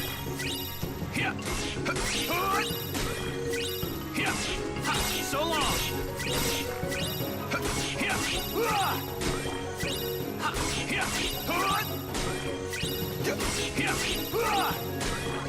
Want some? I guess that was it, though. Okay.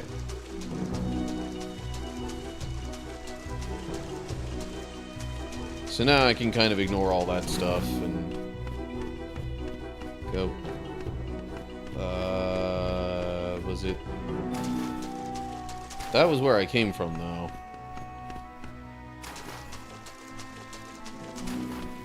So which way do I go now?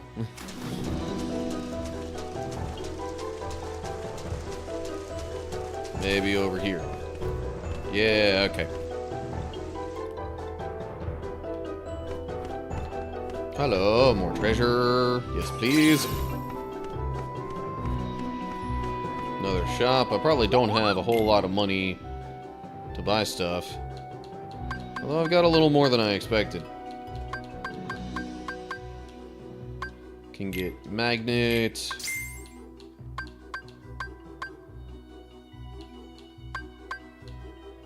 Probably not a whole lot else. Okay.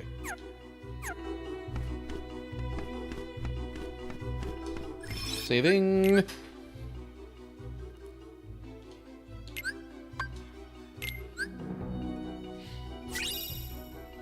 That, like, hardly even feels like the Dwarf Woodlands. It's, like, so different from when I was going through it as Ven.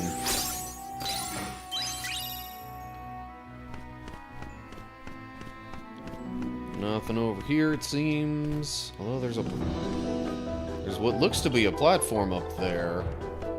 I just can't get to it yet. Maybe there will eventually be like a high jump ability or something like that.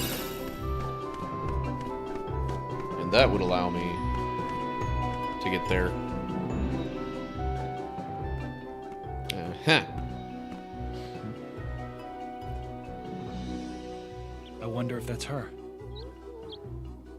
Yes, it is. Any of us who know Disney movies would know. And that's probably the point. Oh. Oh, hello. Who are you? Aren't you startled? What an odd question to start with. Should I be? It's true then. Her heart is pure light. She's the one. Is something the matter? Does the name Xehanort mean anything to you? Why no. I don't think I've ever heard that name. Now what? Unversed. Oh! Hey, wait! Don't go in there alone.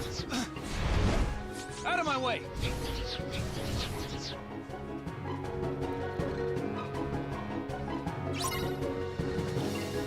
That's what sends her into the woods, leaving her all frightened.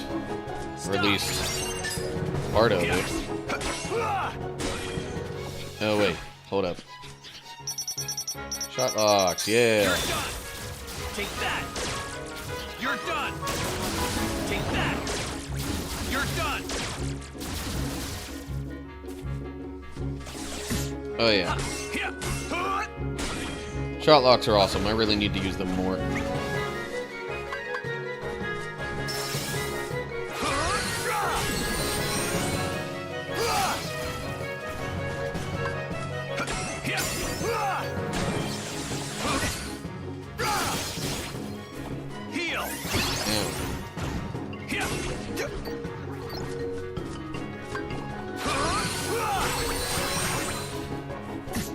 Take that! Take that! Want some? Somehow that ends up being just like incredibly awkward timing to try and get that finisher to work.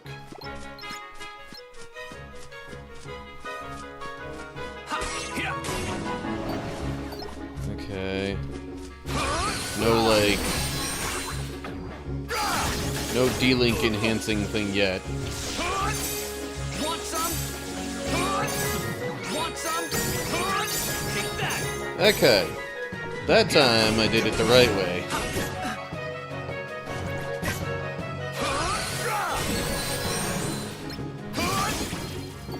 Ooh, there's the thing. Yeah, auto remedy. Interesting. Also, new move? At least one?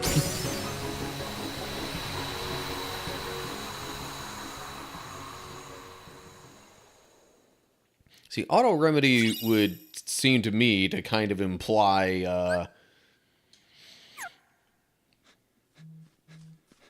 basically automatically healing from status effects. Lost her. She said she doesn't know anything about Master Xehanort. That leaves me with just one other option. The mirror. Back at the castle. Okay, but how are you gonna convince the queen to, ask the mirror for you?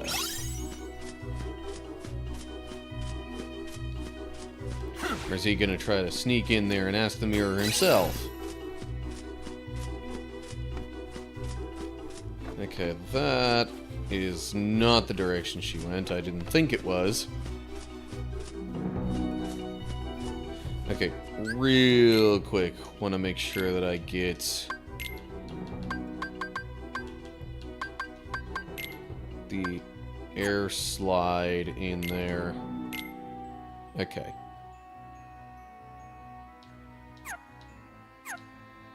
Which now lets me do this. Better return to the castle. Oh, right. Because he said that's where he was gonna try and go. You know, with the magic mirror and all that. Yay! Slightly dumb moment from me there. Apologies.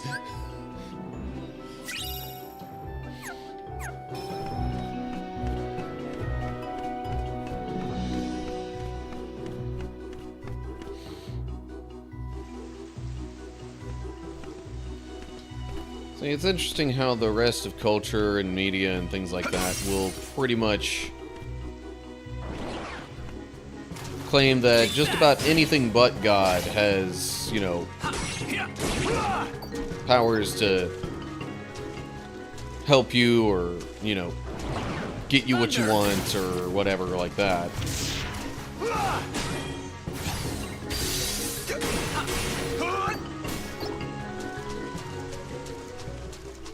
Okay, so if I'm headed back to the castle, then I just need to go up here.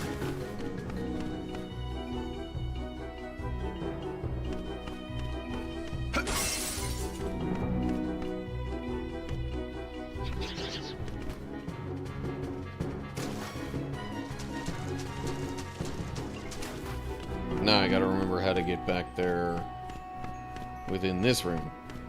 And I'm pretty sure it's just over this way. I guess I'll face a round of enemies or two.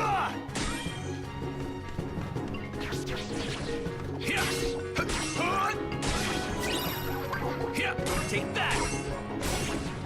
Want some? Damn. Thunder!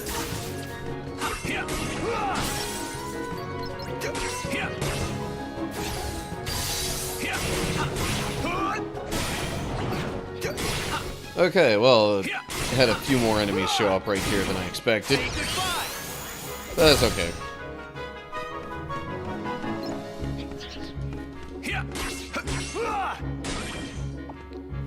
Not like getting a little more experience is a bad thing. Oh, right, that one was a mimic. I'm not gonna try and open that again.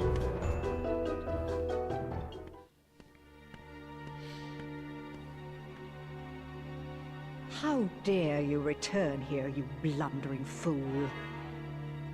What are you talking about? I ordered you to bring me Snow White's heart.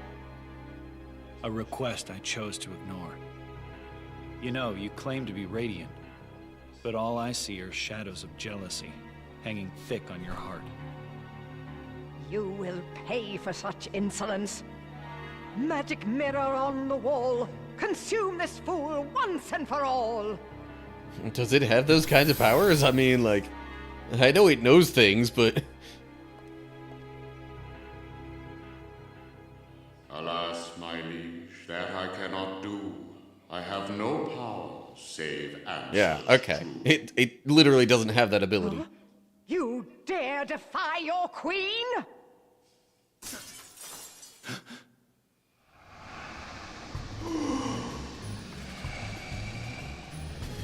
What? That's interesting.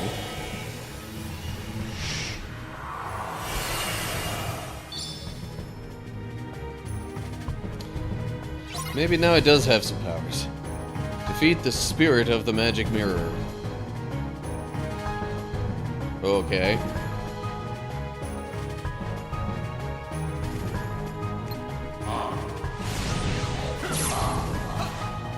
Oh, jeez. What do I do about this? Like, am I supposed to attack any of these, or just run all the way to the end? Some of these aren't moving. Ah, okay. You're done. Take that. That was too early. Oh, I thought it was too early. I guess maybe it wasn't.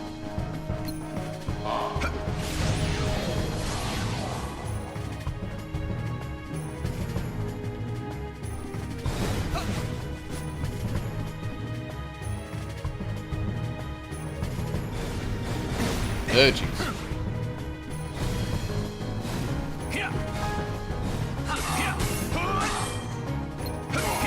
Well, this is somewhat unique kind of boss battle.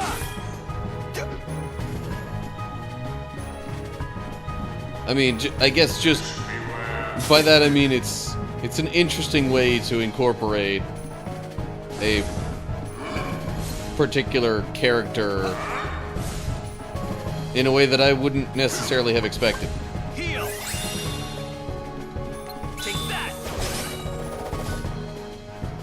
Thunder.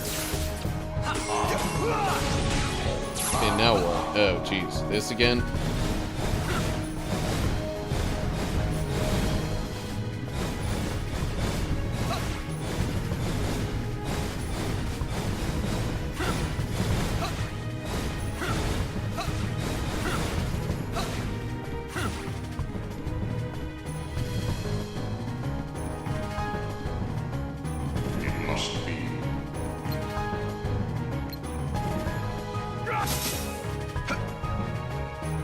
Okay, well that clearly didn't work. Oh, okay. I literally only had like a little bit of damage left to do to it.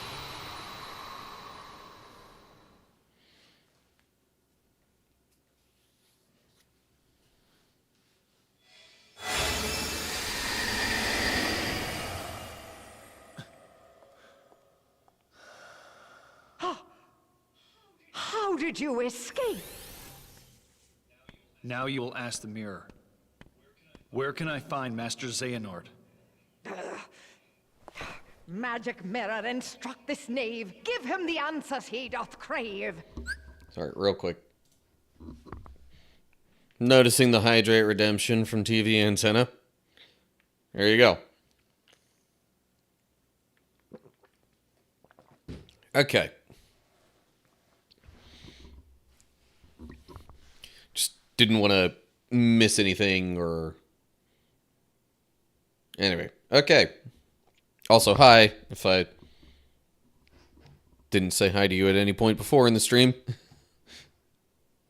Hope you're having a good day. Okay. Beyond both light and dark he dwells, where war was waged upon the fells. Is that all?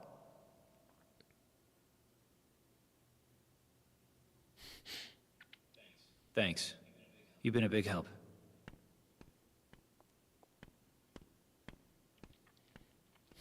No, I mean, having played through as Ven already, that's like, oh yeah, totally talking about the Keyblade Graveyard. Master Ericus said he first received word of these events from Master Yen Sid. Maybe it's time I went and spoke with him myself.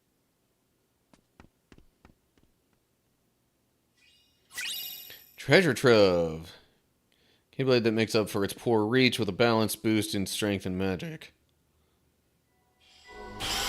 Okay. And that takes care of the Dwarf Woodlands.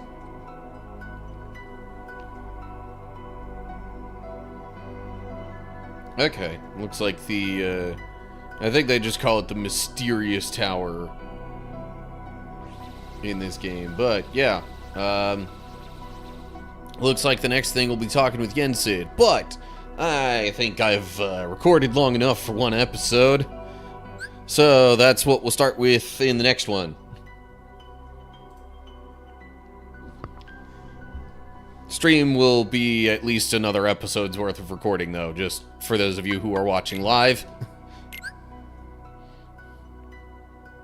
I'm just gonna save again. I guess I'll save it over this file.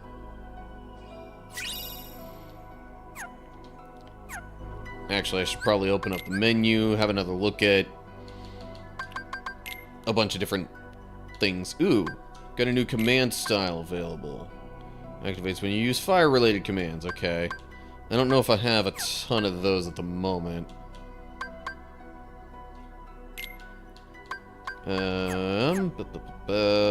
D-Links.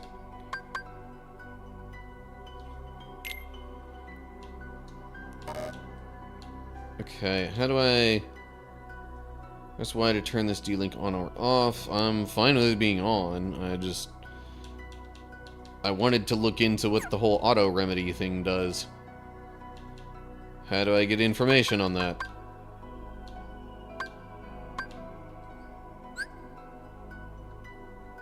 I don't know.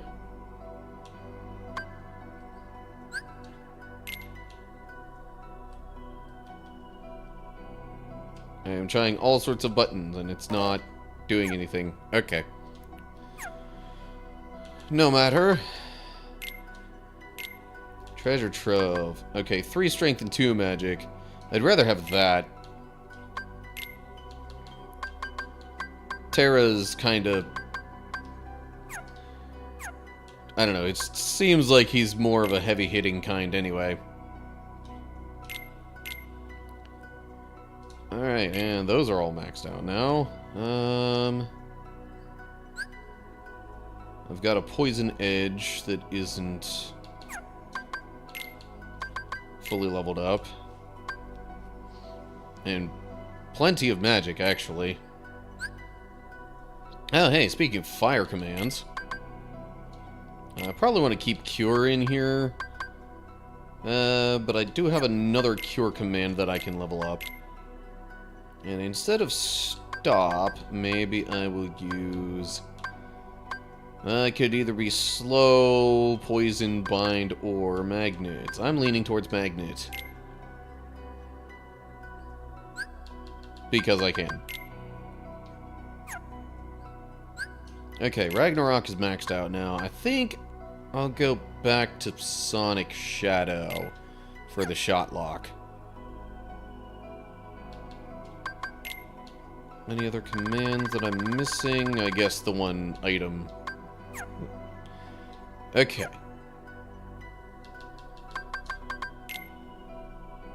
All sorts of story reports. Oh yeah, the sticker album. I have not been doing anything with that.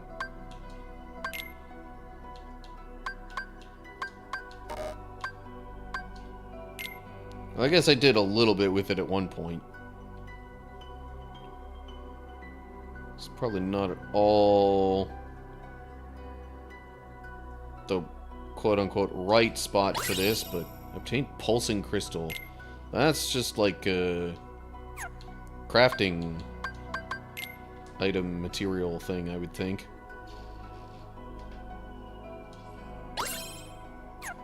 Okay, that's all the stickers I got. I'm missing one in each of the worlds so far.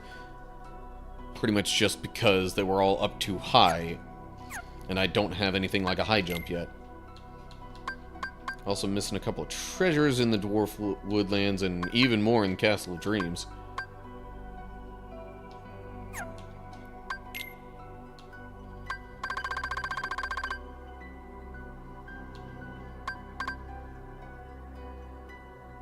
Okay. Stuff about the Unversed. So the Symphony Master was the one that I fought in Cinderella's world.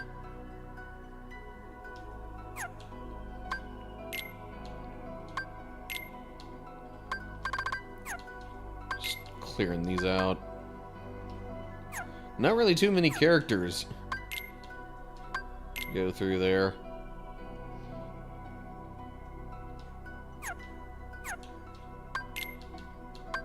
Okay.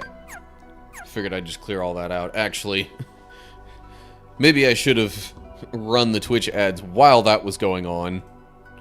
Because it's just the reports. It's honestly kind of boring stuff, relatively speaking. Okay, let me save. Now that I've gone through all that.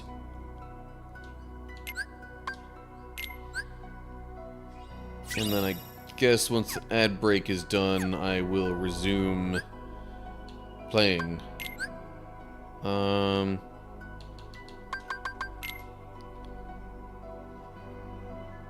Okay, yeah, Terra does have a bit more strength than magic. Just naturally, it seems.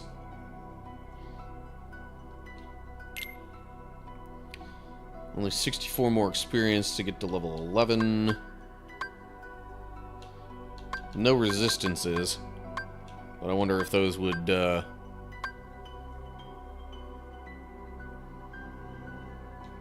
wonder if I would need to have certain items equipped or anything like that to get those. I could see about trying to meld some commands.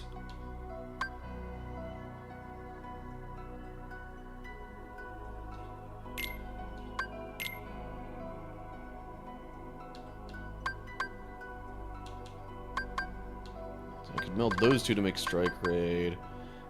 I could make a Blizzard Edge. Or Stun Edge. Confusion Strike.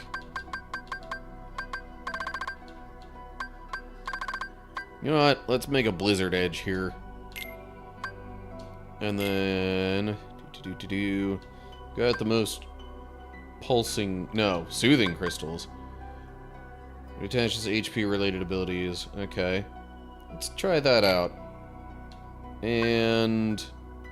Meld. Blizzard Edge with item boost. Okay.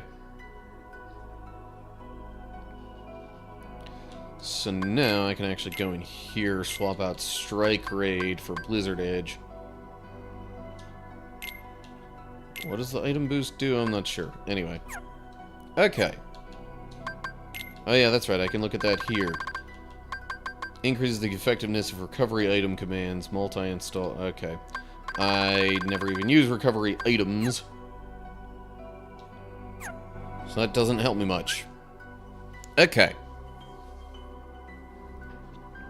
Back to actually progressing the story.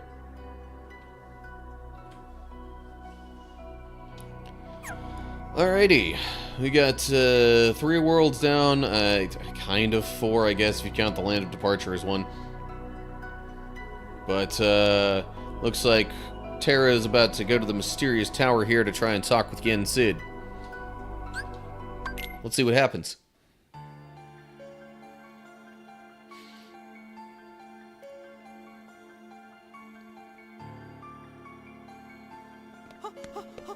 It's Mickey.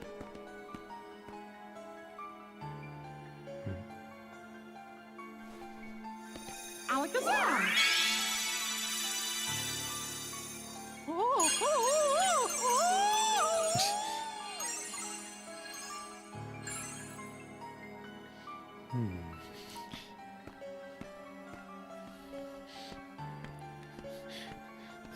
That look on Terra just kind of had me thinking he was just like, okay.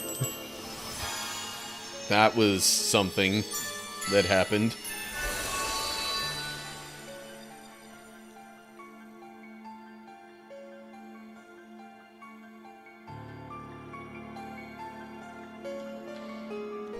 And of course, you know me, I gotta look around.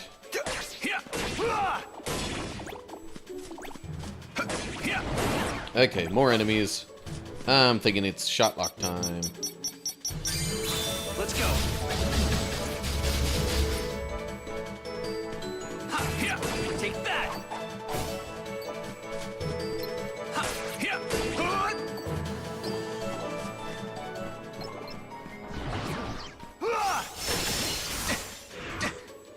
Fire. Yeah. Aha, firestorm.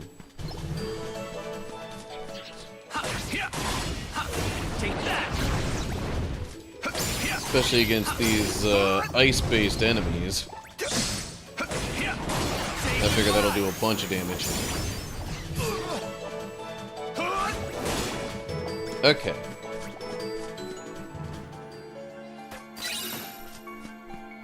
next set of enemies, maybe I'll start things off with the D-Link.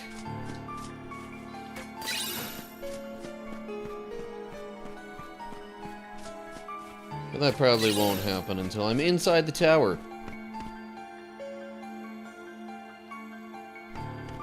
And what do we got here? It's a magic recipe.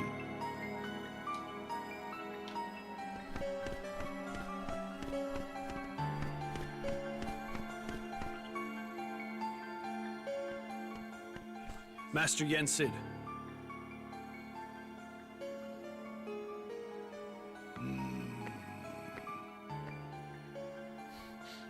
My name is Terra.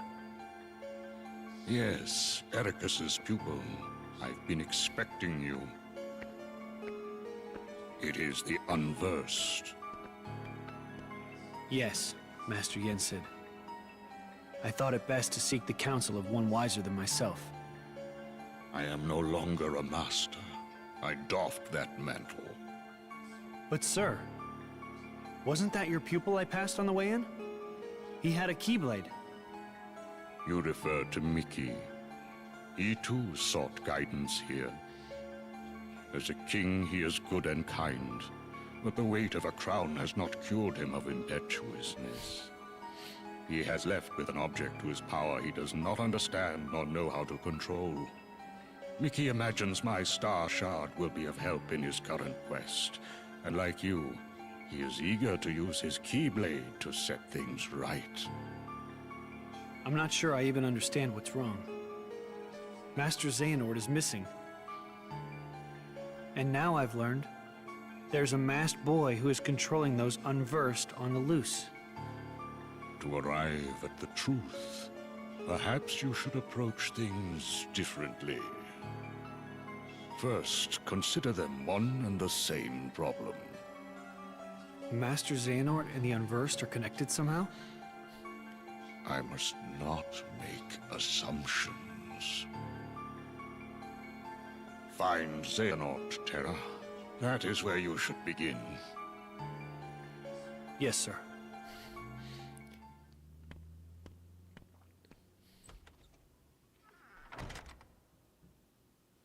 I had hoped, Xehanort, your heart would no longer lead you astray.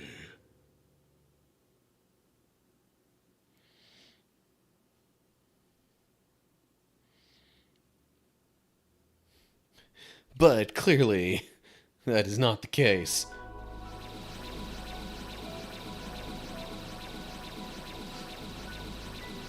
Terra! Master Xehanort! Terra! Come see me at once.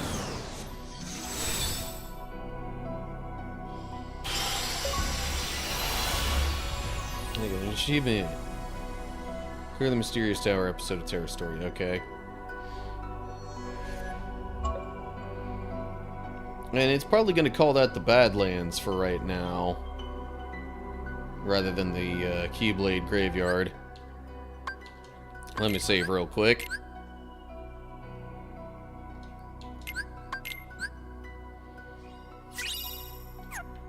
Because those were one and the same in Ven's story as well. Well, right now it doesn't even give the place a name.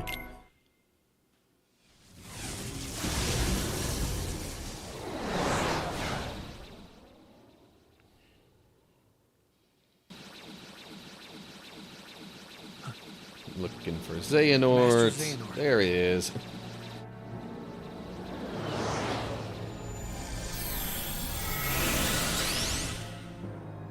I have been to other worlds. I know all about the things you've done. I just don't understand why. Someone had to safeguard the light from the demon I unleashed. You must know about the boy by now, the one in the mask. His name is Vanitas, a creature of pure darkness, one of my making. Vanitas? Are you telling me he came from you? Pretty much, yeah. He came from Ventus. Well, okay, it was made Ventus? by Yes. Xehanort, though. Vanitas is the darkness that was inside your friend. It was an accident.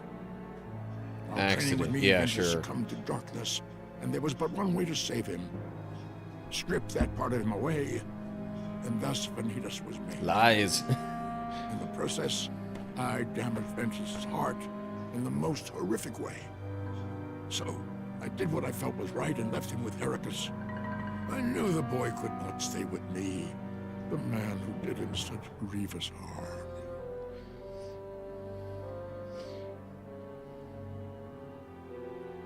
Master Xehanort.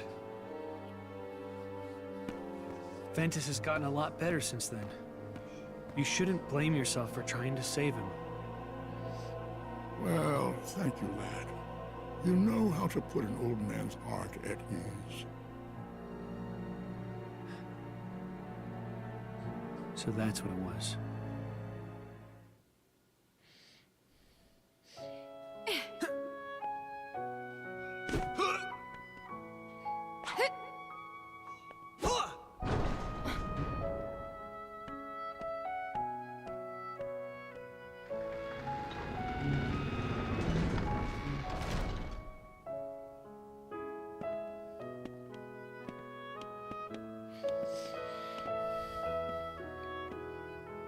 Flashback to Xehanort bringing Ven to Ericus, I suppose. That boy, is he okay?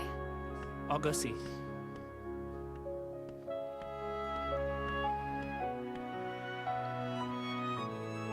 I'm Terra.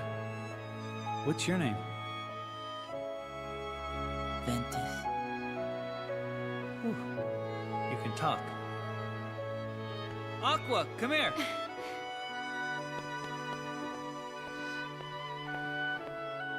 Hi, I'm Aqua. Terra. Aqua. So, are you here to train with us? Where are you from? Who is that man with you? You good with a keyblade? Whoa! What's the matter? Are you okay? Too many questions, brain hurts. Nothing. I just asked him some stuff. Ventus cannot tell you anything. Because he cannot remember anything.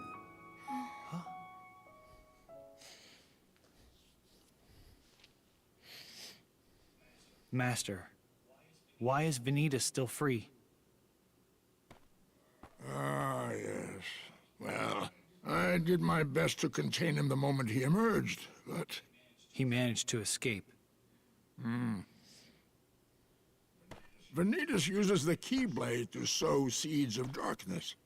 And now you see the world's teem with his ghastly underlings. The Unversed. He has no control over the darkness in his heart. The Keyblade is not his to bear. He's an abomination beyond hope of salvation. Lend me your strength, Terra. Right this wrong that I have wrought. But I have no idea where to find him. What I can tell you about Vanitas amounts to this. His darkness is drawn to the light which he seeks to disrupt, and then destroy.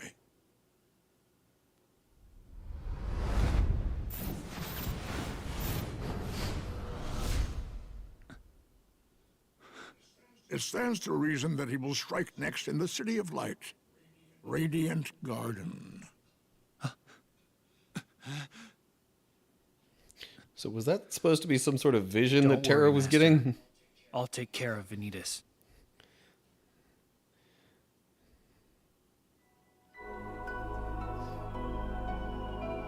Okay, and there's Radiant Garden. See, okay, but the thing is, given the playthrough as Ventus, we kind of already saw that Xehanort actually wanted Ven to, like, utilize the darkness within him, but Ven refused. So then because of that, Xehanort decided to draw the darkness out of Ven, creating Vanitas. And so, like, really, since he lied about that fact, you really can't trust anything he's saying here. There's probably some truth sprinkled in there. Oh, hey. Speaking of Ven. Yeah, it's true. This is where they end up all meeting.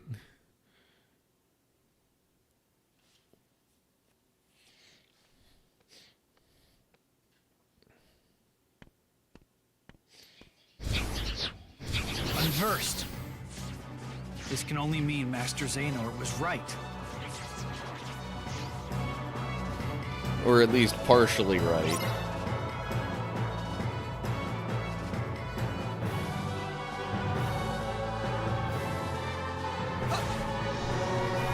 Shot lock. Let's go. Oh. Yeah. Say goodbye. Didn't expect that part. That was new. Yeah.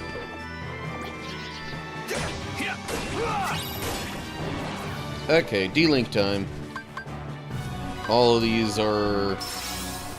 Oh, I should not have picked Aqua because she uses Blizzard magic.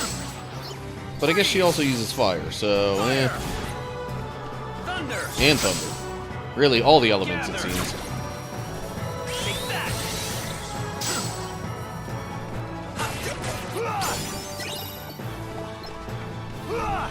That missed.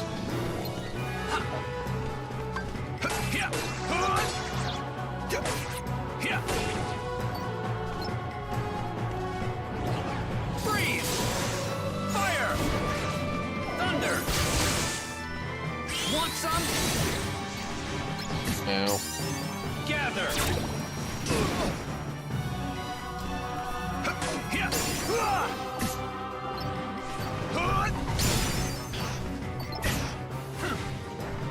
Heal! Freeze! Fire!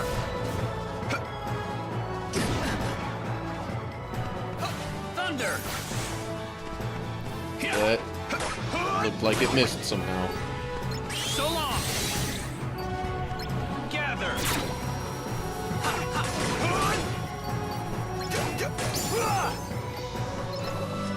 Want some? No thanks. Would rather not get hit by your attacks. Freeze! Fire!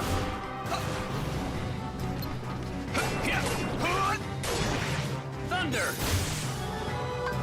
So long! That missed entirely. Okay.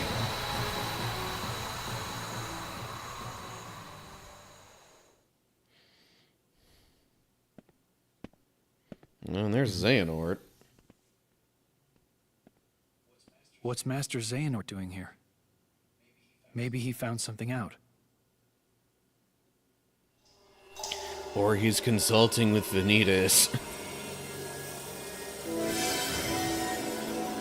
To try and figure out the next phase of their, you know, evil plan.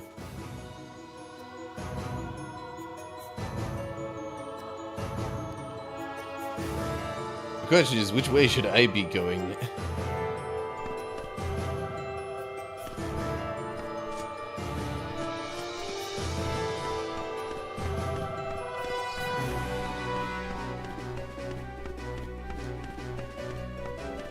Okay. I was trying to look around for treasure before I move on. Won't even let me go that way. Gather. Whoops. Duck on it. I did it again. Every once in a while, I end up pressing Y to try and open things instead of A. Because that was the button that did it in Kingdom Hearts 2, and really any of the other, like, well, at least in 1 and 2, I'm not sure if it was like that in Chain of Memories. I can't remember, honestly.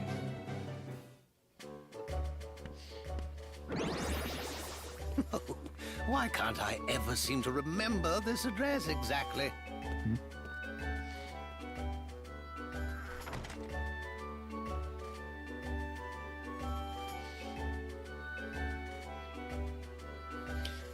You dropped something. Excuse me, Your Elderness. Your Elderness?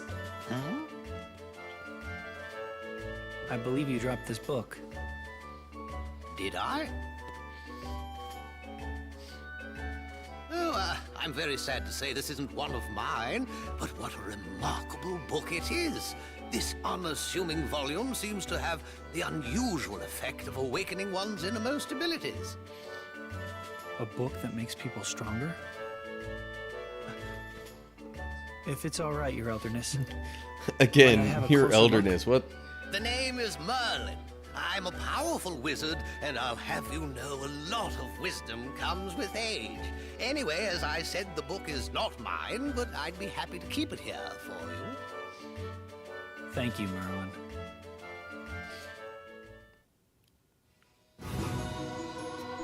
And presumably this happens like just a little bit before Ven comes through and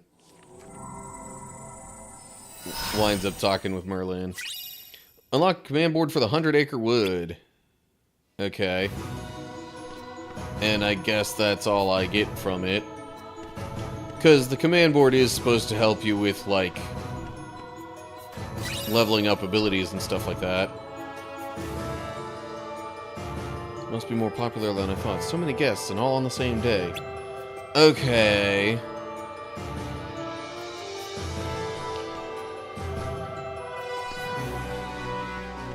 But as far as we've seen, as Terra, he hasn't had any other guests.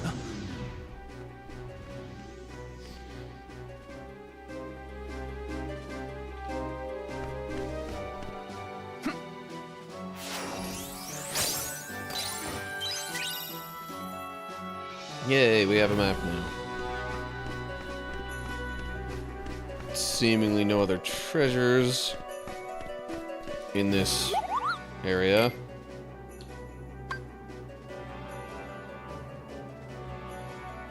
I guess I could buy a sliding dash. Although I'm pretty sure that's one of the ones I melded.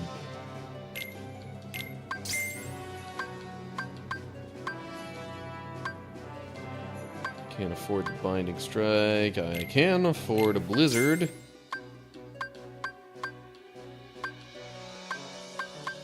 Anything else that I don't already have that I can actually afford here? Nope, not really. Okay. Saving.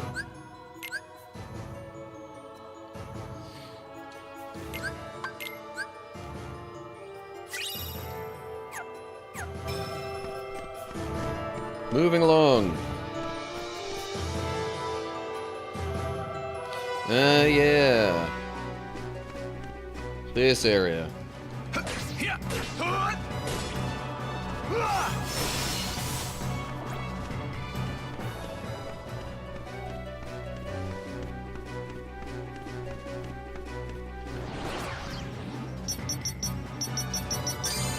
Let's go. So long. What the? Where'd that enemy go? Really?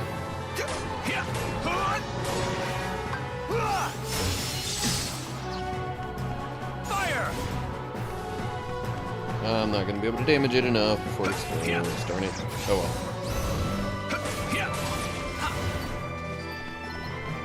Okay. Any other enemies down at this level?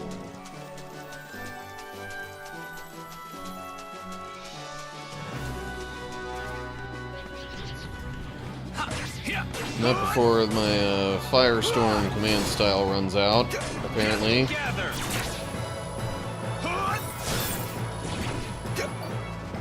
Gold Rush, that was a different finisher.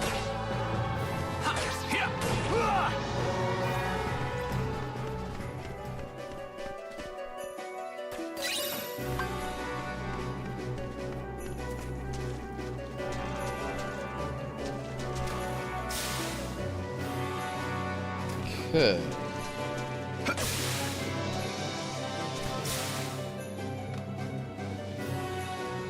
Come on, let me up. There we go. I'm like, I am holding the stick upward. Why is it not letting me go up? Fire!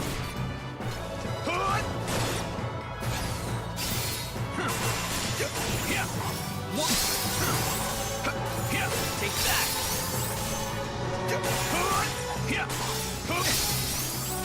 Yeah, I guess it makes sense that this isn't doing as much damage to the ice-based enemies. But it gave me this because I used Blizzard against the hourglass-looking enemy. Whatever that one's called. Hey, that's right. I totally forgot I had that dash thing. Maybe I should try and utilize that to get to some other stuff in here.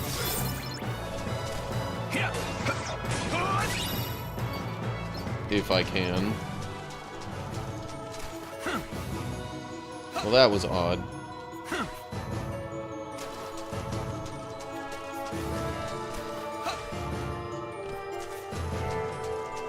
See, like this. Maybe, kinda, sorta. Yeah, I don't know if that is gonna... No, it is not enough to get me over there. Okay. Whatever. I'll just move along this way.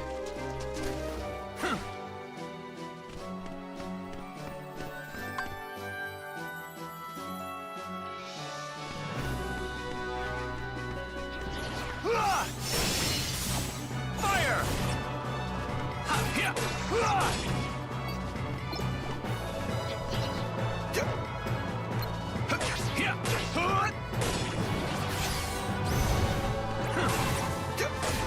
Want some? Yeah, come on.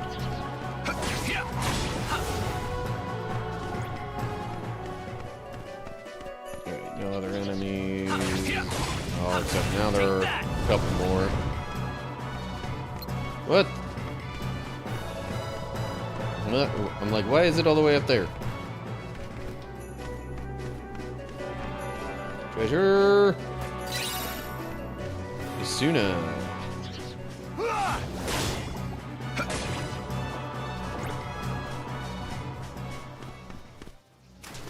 Any treasure over here? Yes.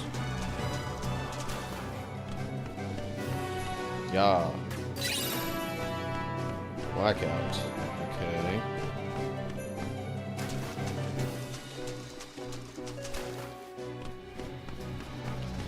These guys. I so enjoy facing these enemies. I was actually thinking mostly about the ones on the ground here. Or within the water, more accurately. Fire! Gather! Okay, cure.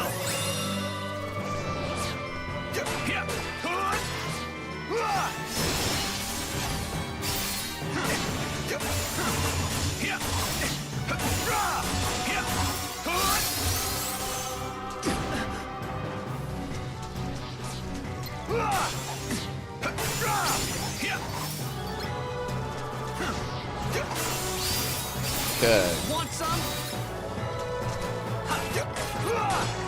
Fire! Yeah, those little buggers that are in the water that can, like, I don't know. At least when I played as Ven, they caused me a little more trouble than they were worth.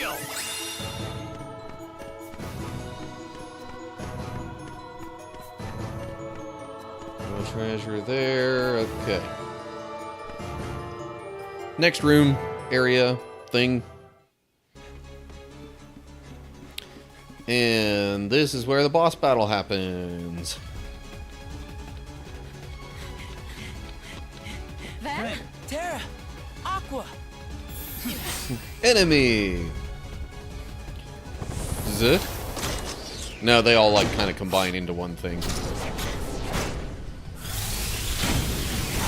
of like the unversed version of the guard armor.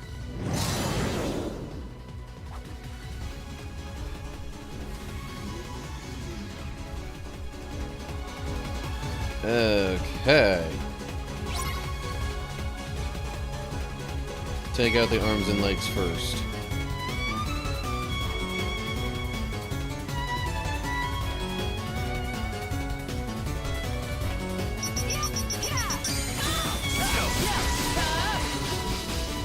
Ah, crud, I pressed the wrong button. Ow.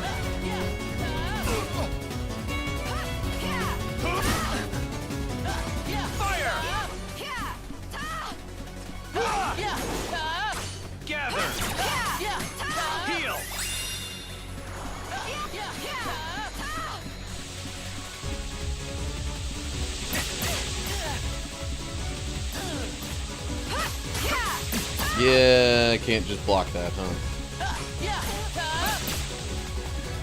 I can dodge it, though. I can't use a D-Link in this battle. Would love to, but it won't let me. Bruh, really?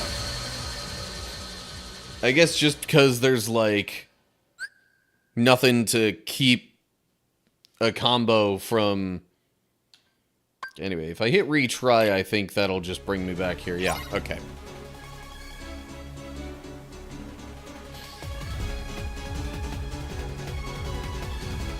Alrighty, let's try this again.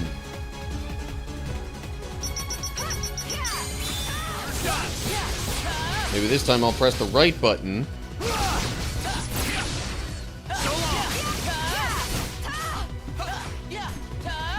Ow.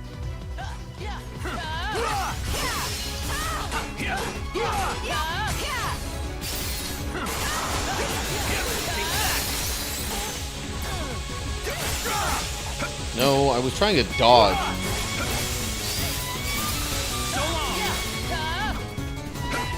Wow, we've dealt a lot of damage already.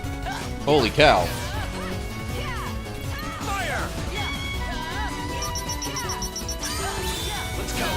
But maybe just to certain parts of it.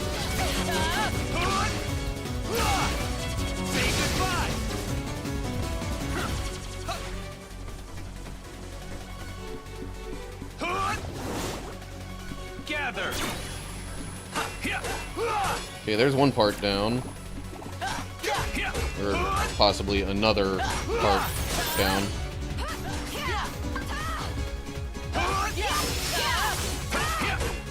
This part still has a bit of health left. Oh, jeez. Why did it lock onto that one? It was way the heck up in the air.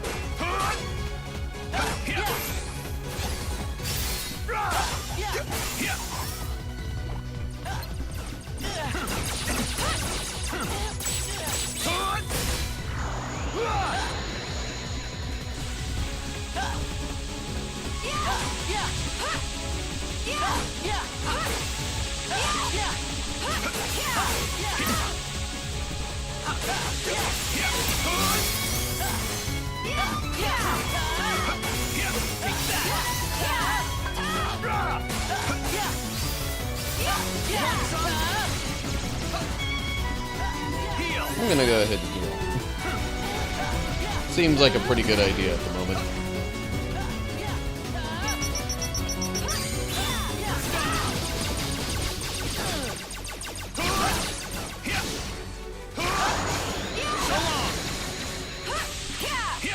Oh, come on.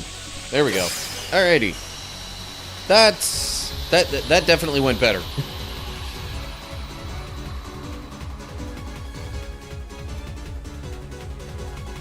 Terra! Ben, now! It's amazing how much difference pressing the correct buttons in your shot lock can make.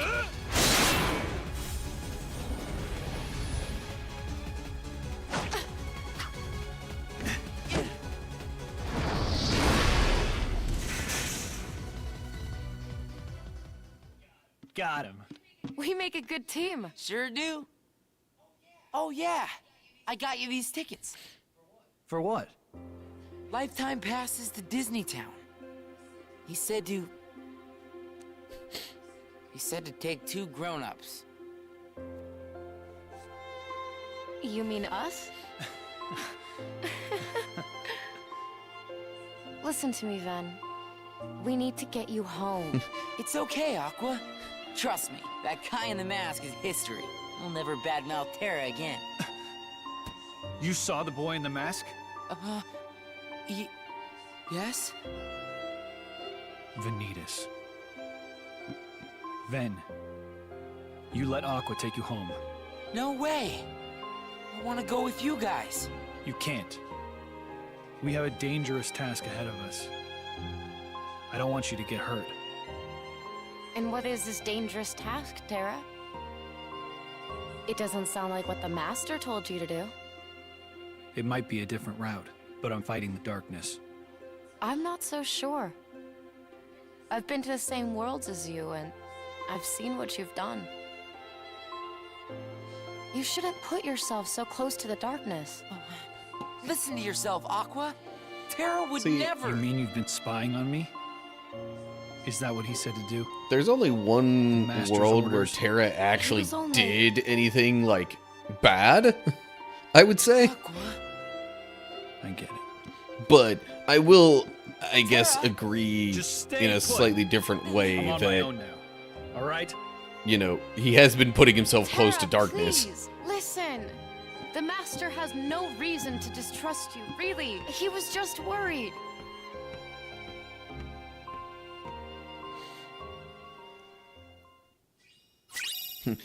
Disney Town Pass. Master Xehanort is the only one I could still count on. No, he's You not. must be Terra. Oh? It's that old coot. He won't stop asking for you. I came all the way out here to get you, just so he'd clam up. What do you mean? Ha! Do I have to spell it out? Xehanort, whatever he's called. You know, my prisoner. Prisoner? You're apparently not a very good liar. Master Xehanort would never let himself be caught by a thug like you. As if. I got the old coot at my mercy. See for yourself. I'm holding him underneath the outer gardens. You better show up before I lose my patience. Ciao. There's no way it's true. But no harm in looking. And again, so that's, I guess, pre-Zigbar. The guy who eventually becomes Zigbar, but I think as things currently stand, he would be called Braig. So is there really no way for me to get over to, well, I don't think I'd be able to get up to that one puzzle piece way over there anyway.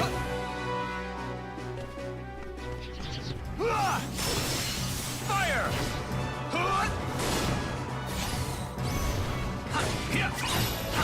Take that!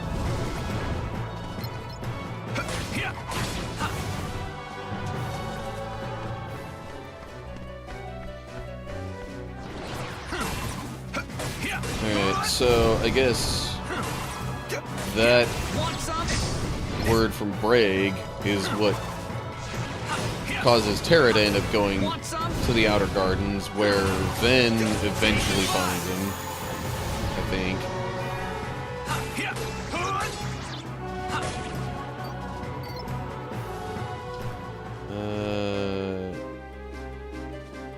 Yeah, as far as I can tell, there's no way for me to get to that platform there. At least not yet. Maybe if I eventually get a high jump and or glide, then I could do that. Okay. Gonna save again.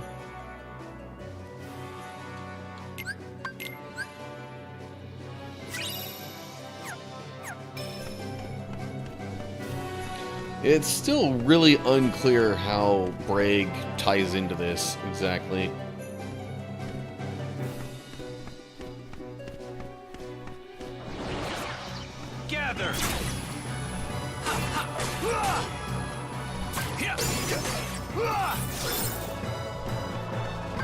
Fire! Ow. Gather! Oh, come on. Fine.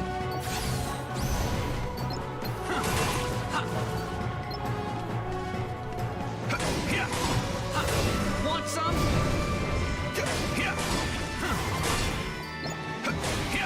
You're done! Heal!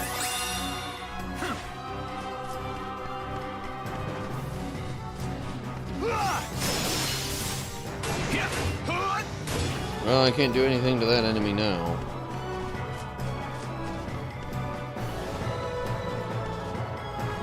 Once it gets to that stage where it's like really big and rolling around and all that, not really much you can do about it.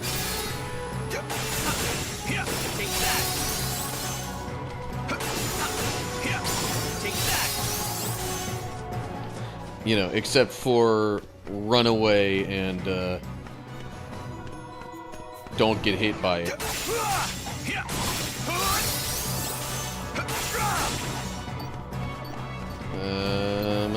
I'm like, there's another enemy? And, yeah, there is. How am I supposed to hit it when it's up high like that? Magnet? No, that definitely helped. Alright, can I go over here now, or is it not going to let me yet? Nope. Better make sure Master Xehanort is safe. Yeah, sure.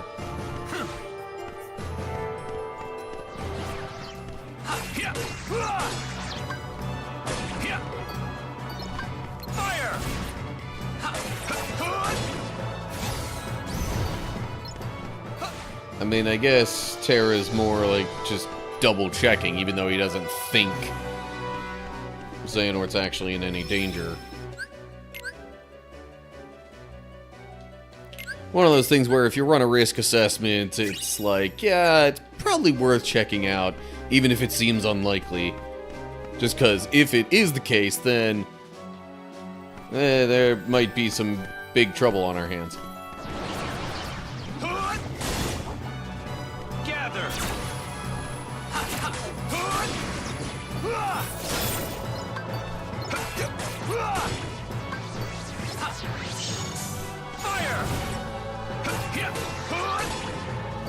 Okay.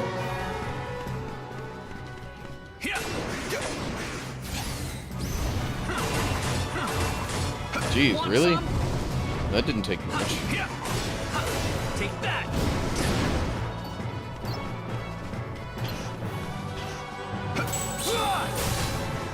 Oh yeah. Counterattacks.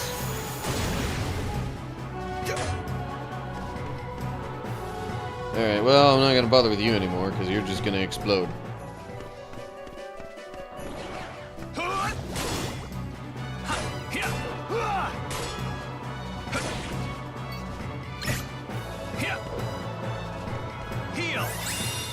Oh, right. Since I got hit, it canceled out my attempt to, use Magnet.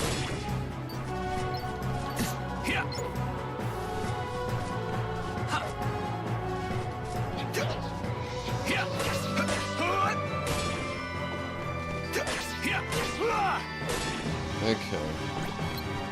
Fire!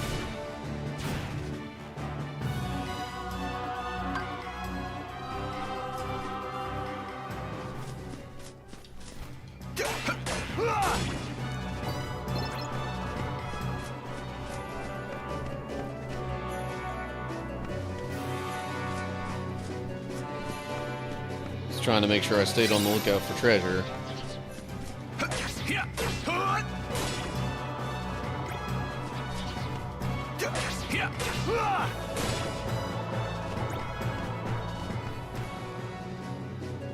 I guess it wants me to go out to the gate there, but I'm just, again, double checking for treasure, and glad I did, because it seems like there's another one over here. Magnet!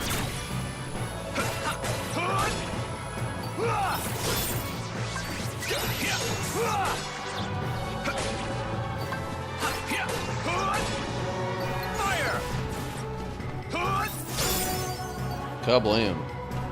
Oh, Sonic Shadow's at level 5.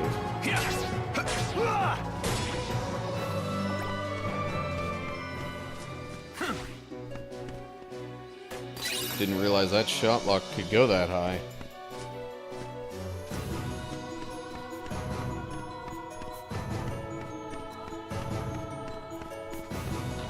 Speaking of shot locks, let's go.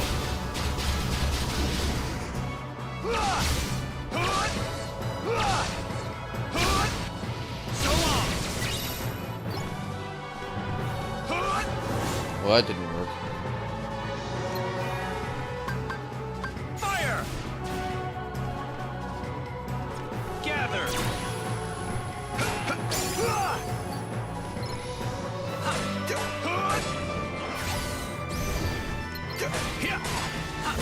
Want some?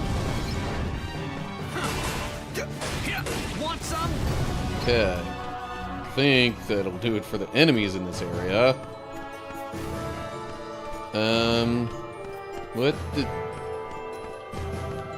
What am I supposed to do here? Where am I going? I thought it was just gonna be go out to where that gate is and... Oh, okay. Glad I checked around that statue thing.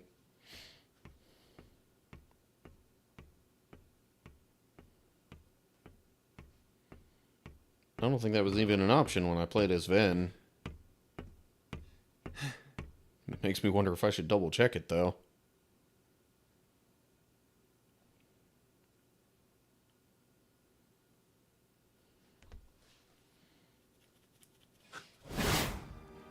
Master Xehanort! The old coot certainly knows how to take punishment. Just like I know how to deal it out. You monster! What are you after?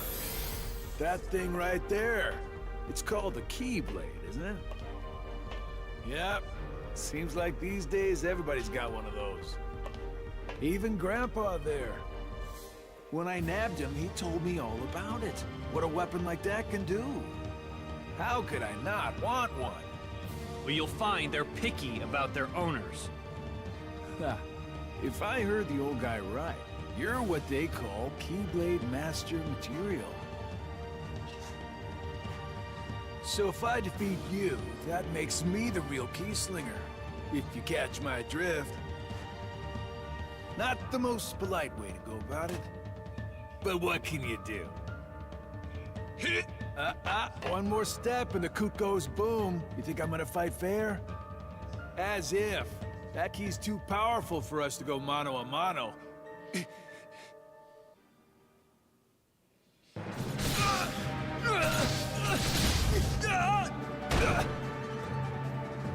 For a Keyblade Master, you're not very... what's the word? Good. What are you doing, Terra? Fight! But Master, you'll... Never mind me. You must fight. You can't let this ruffian win. Think of your master, Ericus. The shame he and your fellow pupils would be forced to bear. Use the Keyblade. This is just a big plot from Xehanort to get Terra to use the darkness in him or something. Love.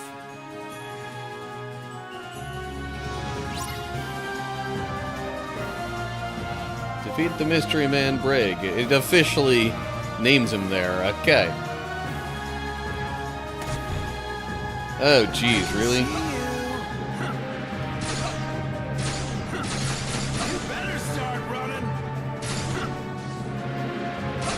What exactly am I supposed to do here?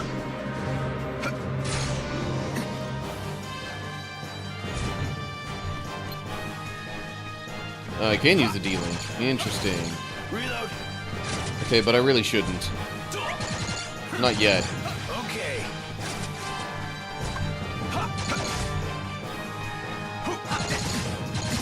Reload.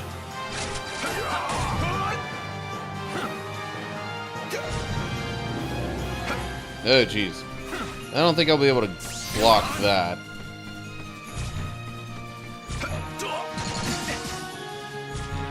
His attacks are similar. Good golly. One freaking combo and I'm dead. That's annoying.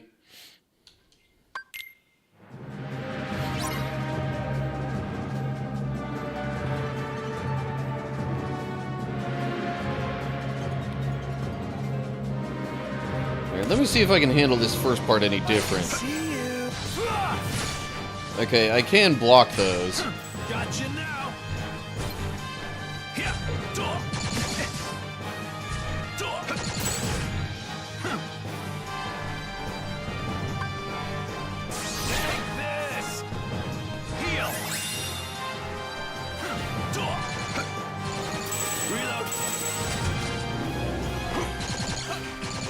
Okay.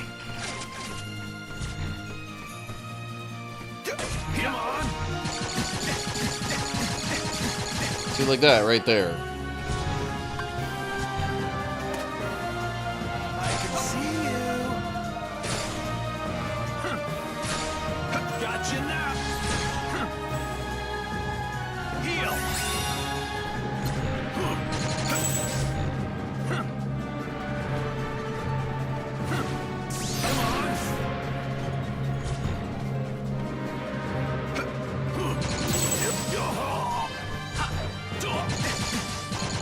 Reload.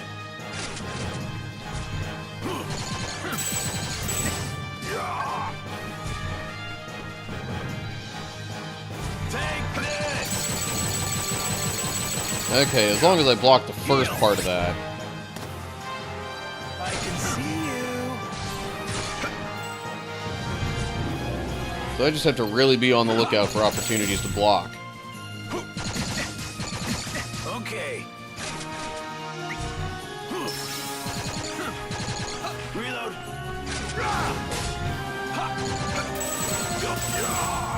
Want some? Take this. Win. Come on. Oh, come on. Take that. I can see you.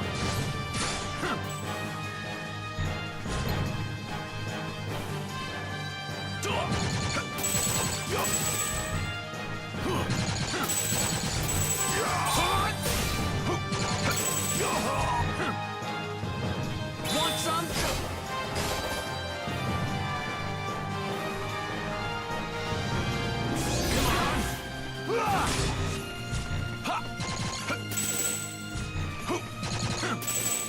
Take this. Okay. Didn't even give me a chance to actually hit him with that. Win.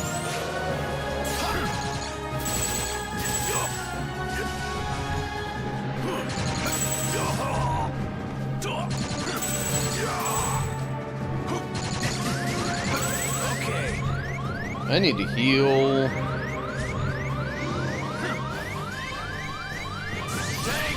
Oh, come on.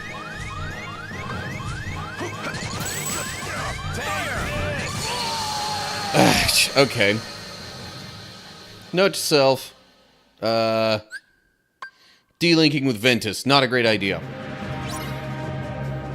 Because that leaves me unable to heal. Alright. I can see you. Now that I know this mostly comes down to just blocking like crazy.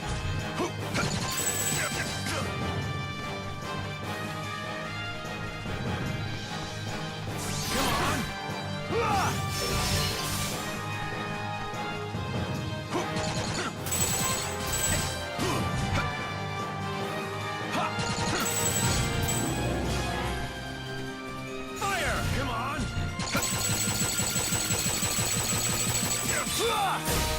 That missed entirely. I can see you.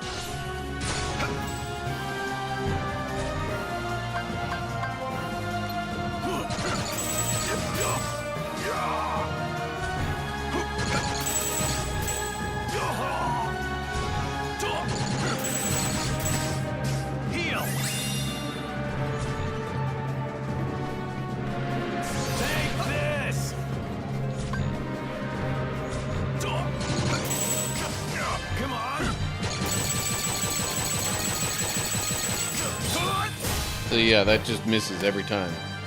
Gotcha now.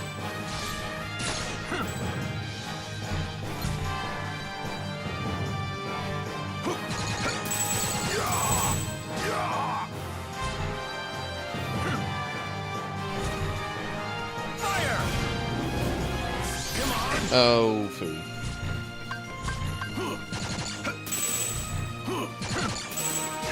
Take this.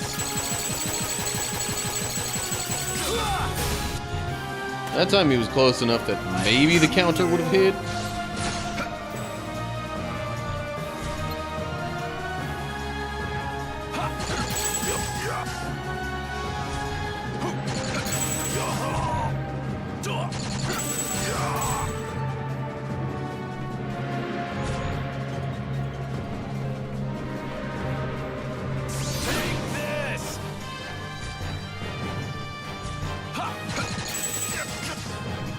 Come on.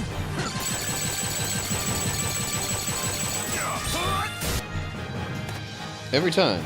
Gotcha now.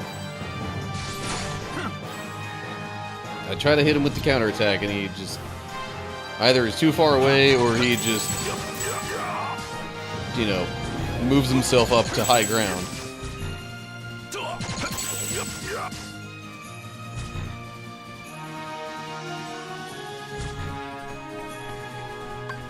Fire!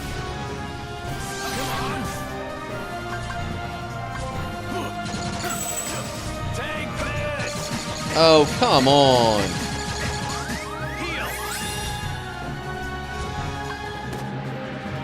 Gotcha now.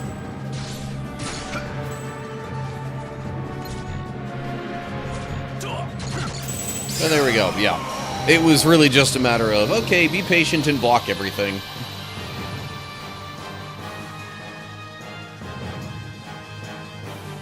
I guess that is kind of the normal for him, though.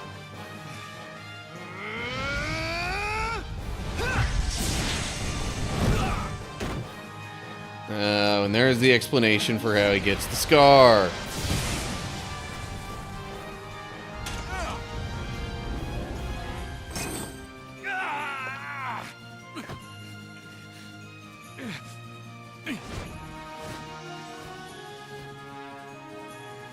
This power. Well done, Terra. You have taken yet another step forward. But I was consumed by anger, hatred. That was the power of darkness. Darkness that you channeled. No. I succumbed to it. Just like when I stole Princess Aurora's Heart of Light. I can never return home now.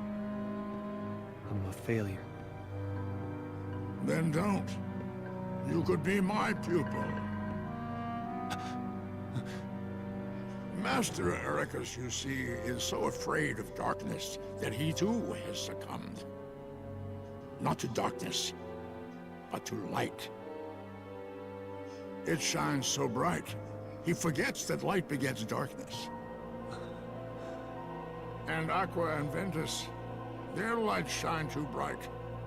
It is only natural that they cast shadows on your heart. Ericus, he's such a fool. Light and darkness, they are a balance. One that must always be maintained. Terra, you are the one who shows the true mark of mastery, but he refuses to see it. Yeah. And I know why. It is because he fears you. Join me. You and I can do the world's much greater good by wielding light and darkness in equal shares. Master Xehanort. See more worlds. Seek out the darkness that upsets the balance. Find Vanitas and bring an end to him. Master Terra.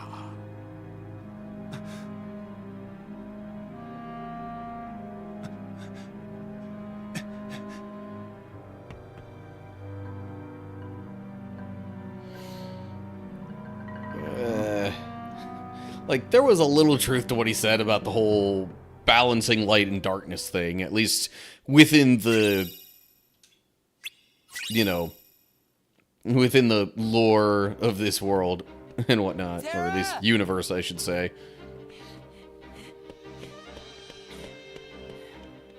Take me with you. I can't do that, Ven. Why not? When I really need you, Ven, I know you'll be there. Well, why wouldn't I? You're my friend. Yeah.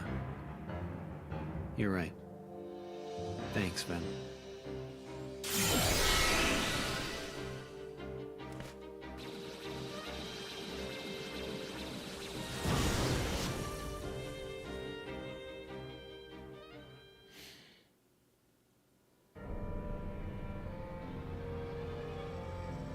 What's this now? Oh, yeah. Hey, you old coot! You said I wouldn't get hurt. I didn't sign up to be collateral damage. No way, as if.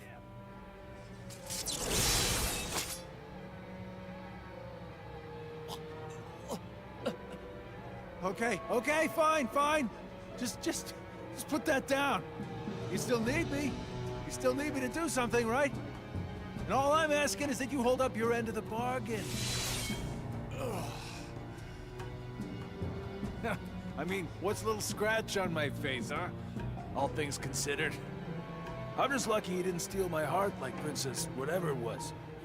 That would have ruined my week for sure. Unlikely. A powerful light still lives inside of Terra.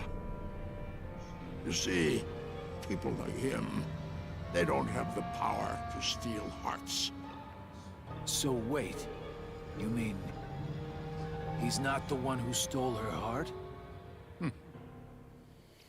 No, that was more so Maleficent's doing.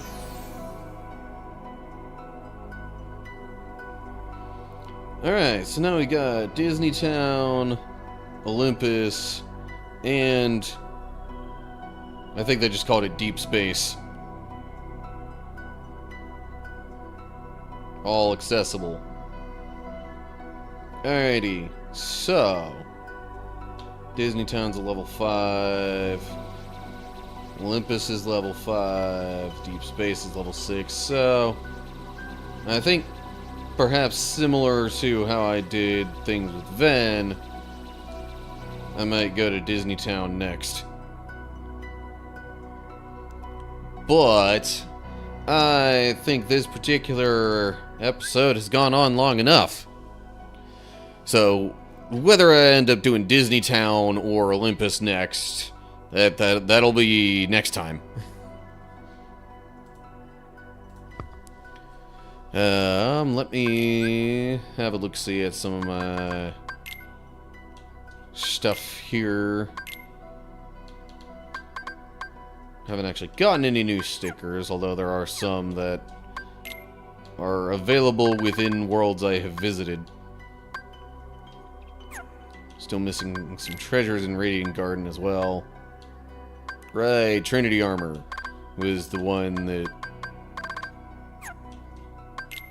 had all three of them fighting.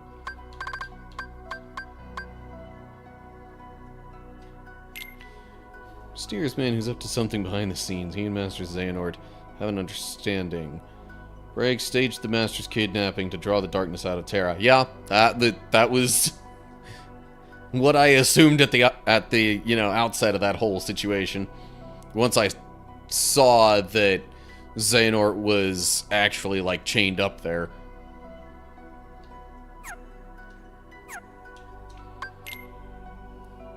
And then Merlin's the only character that it associates with Radiant Garden, specifically, at least in this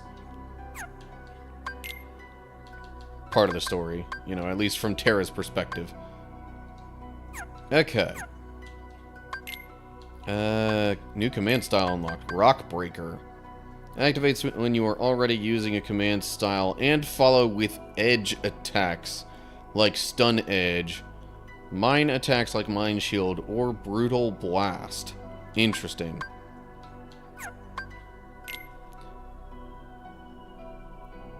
Oh yeah, so how'd I get to that? Form a leaping strike that sometimes causes enemies to drop money. Interesting.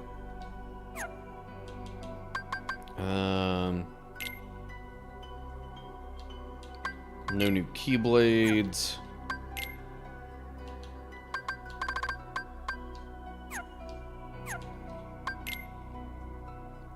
Auto ability acquired. Blizzard Edge has reached the maximum level, so its item boost ability is now yours to keep. Yay.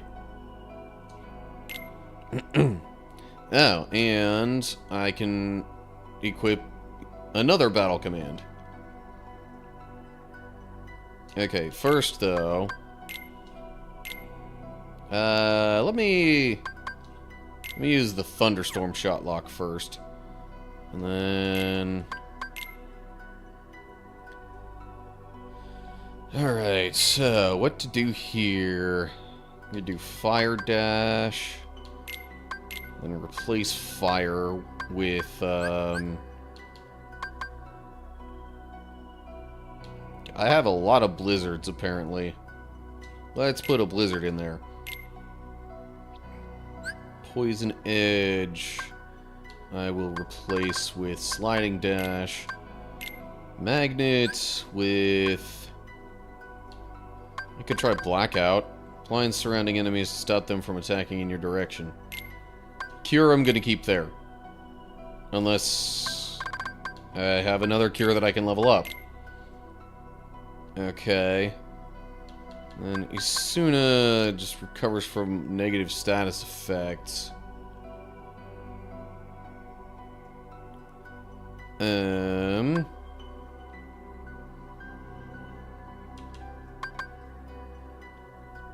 Could also add some poison, I guess. I don't think there's anything new for these, so... Command list. What else is new in the command list? Oh, yeah. The Dark Volley and the... I'm never sure how to pronounce that. Is it Panacea? I've heard it pronounced Panacea or Panacea. I, for some reason, think... There was one time I pronounced it the second way and then was corrected in some level of education to pronounce it the first way. Anything I might like to meld? Like, maybe a couple of cures. Could perhaps be melded together to make Cura. Yeah. And then... I still have more soothing crystals than anything else. Pulsing crystal... I don't... Doing something that would increase damage... That wouldn't really make much sense. I guess I'll try a soothing crystal on this too. Another item boost. Okay. Not sure I would have preferred that exactly, but oh well. Okay, anyway. I think that's all the more I'm gonna mess around with that.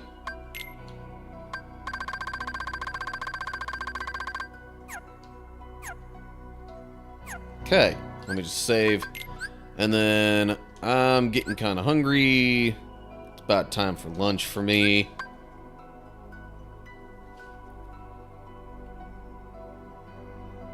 Plus, I, should I save it over that file or the other one? Or maybe I could do it like I had with Ven and have a third save file. In case I come back to this and end up doing some command board stuff or whatever. Anyway, okay. So yeah. I think that is gonna do it for today's stream. We'll probably not stream at quite the same time next week. Typically, I have a different kind of recording session in the morning to start things off, and then this comes slightly later in the afternoon.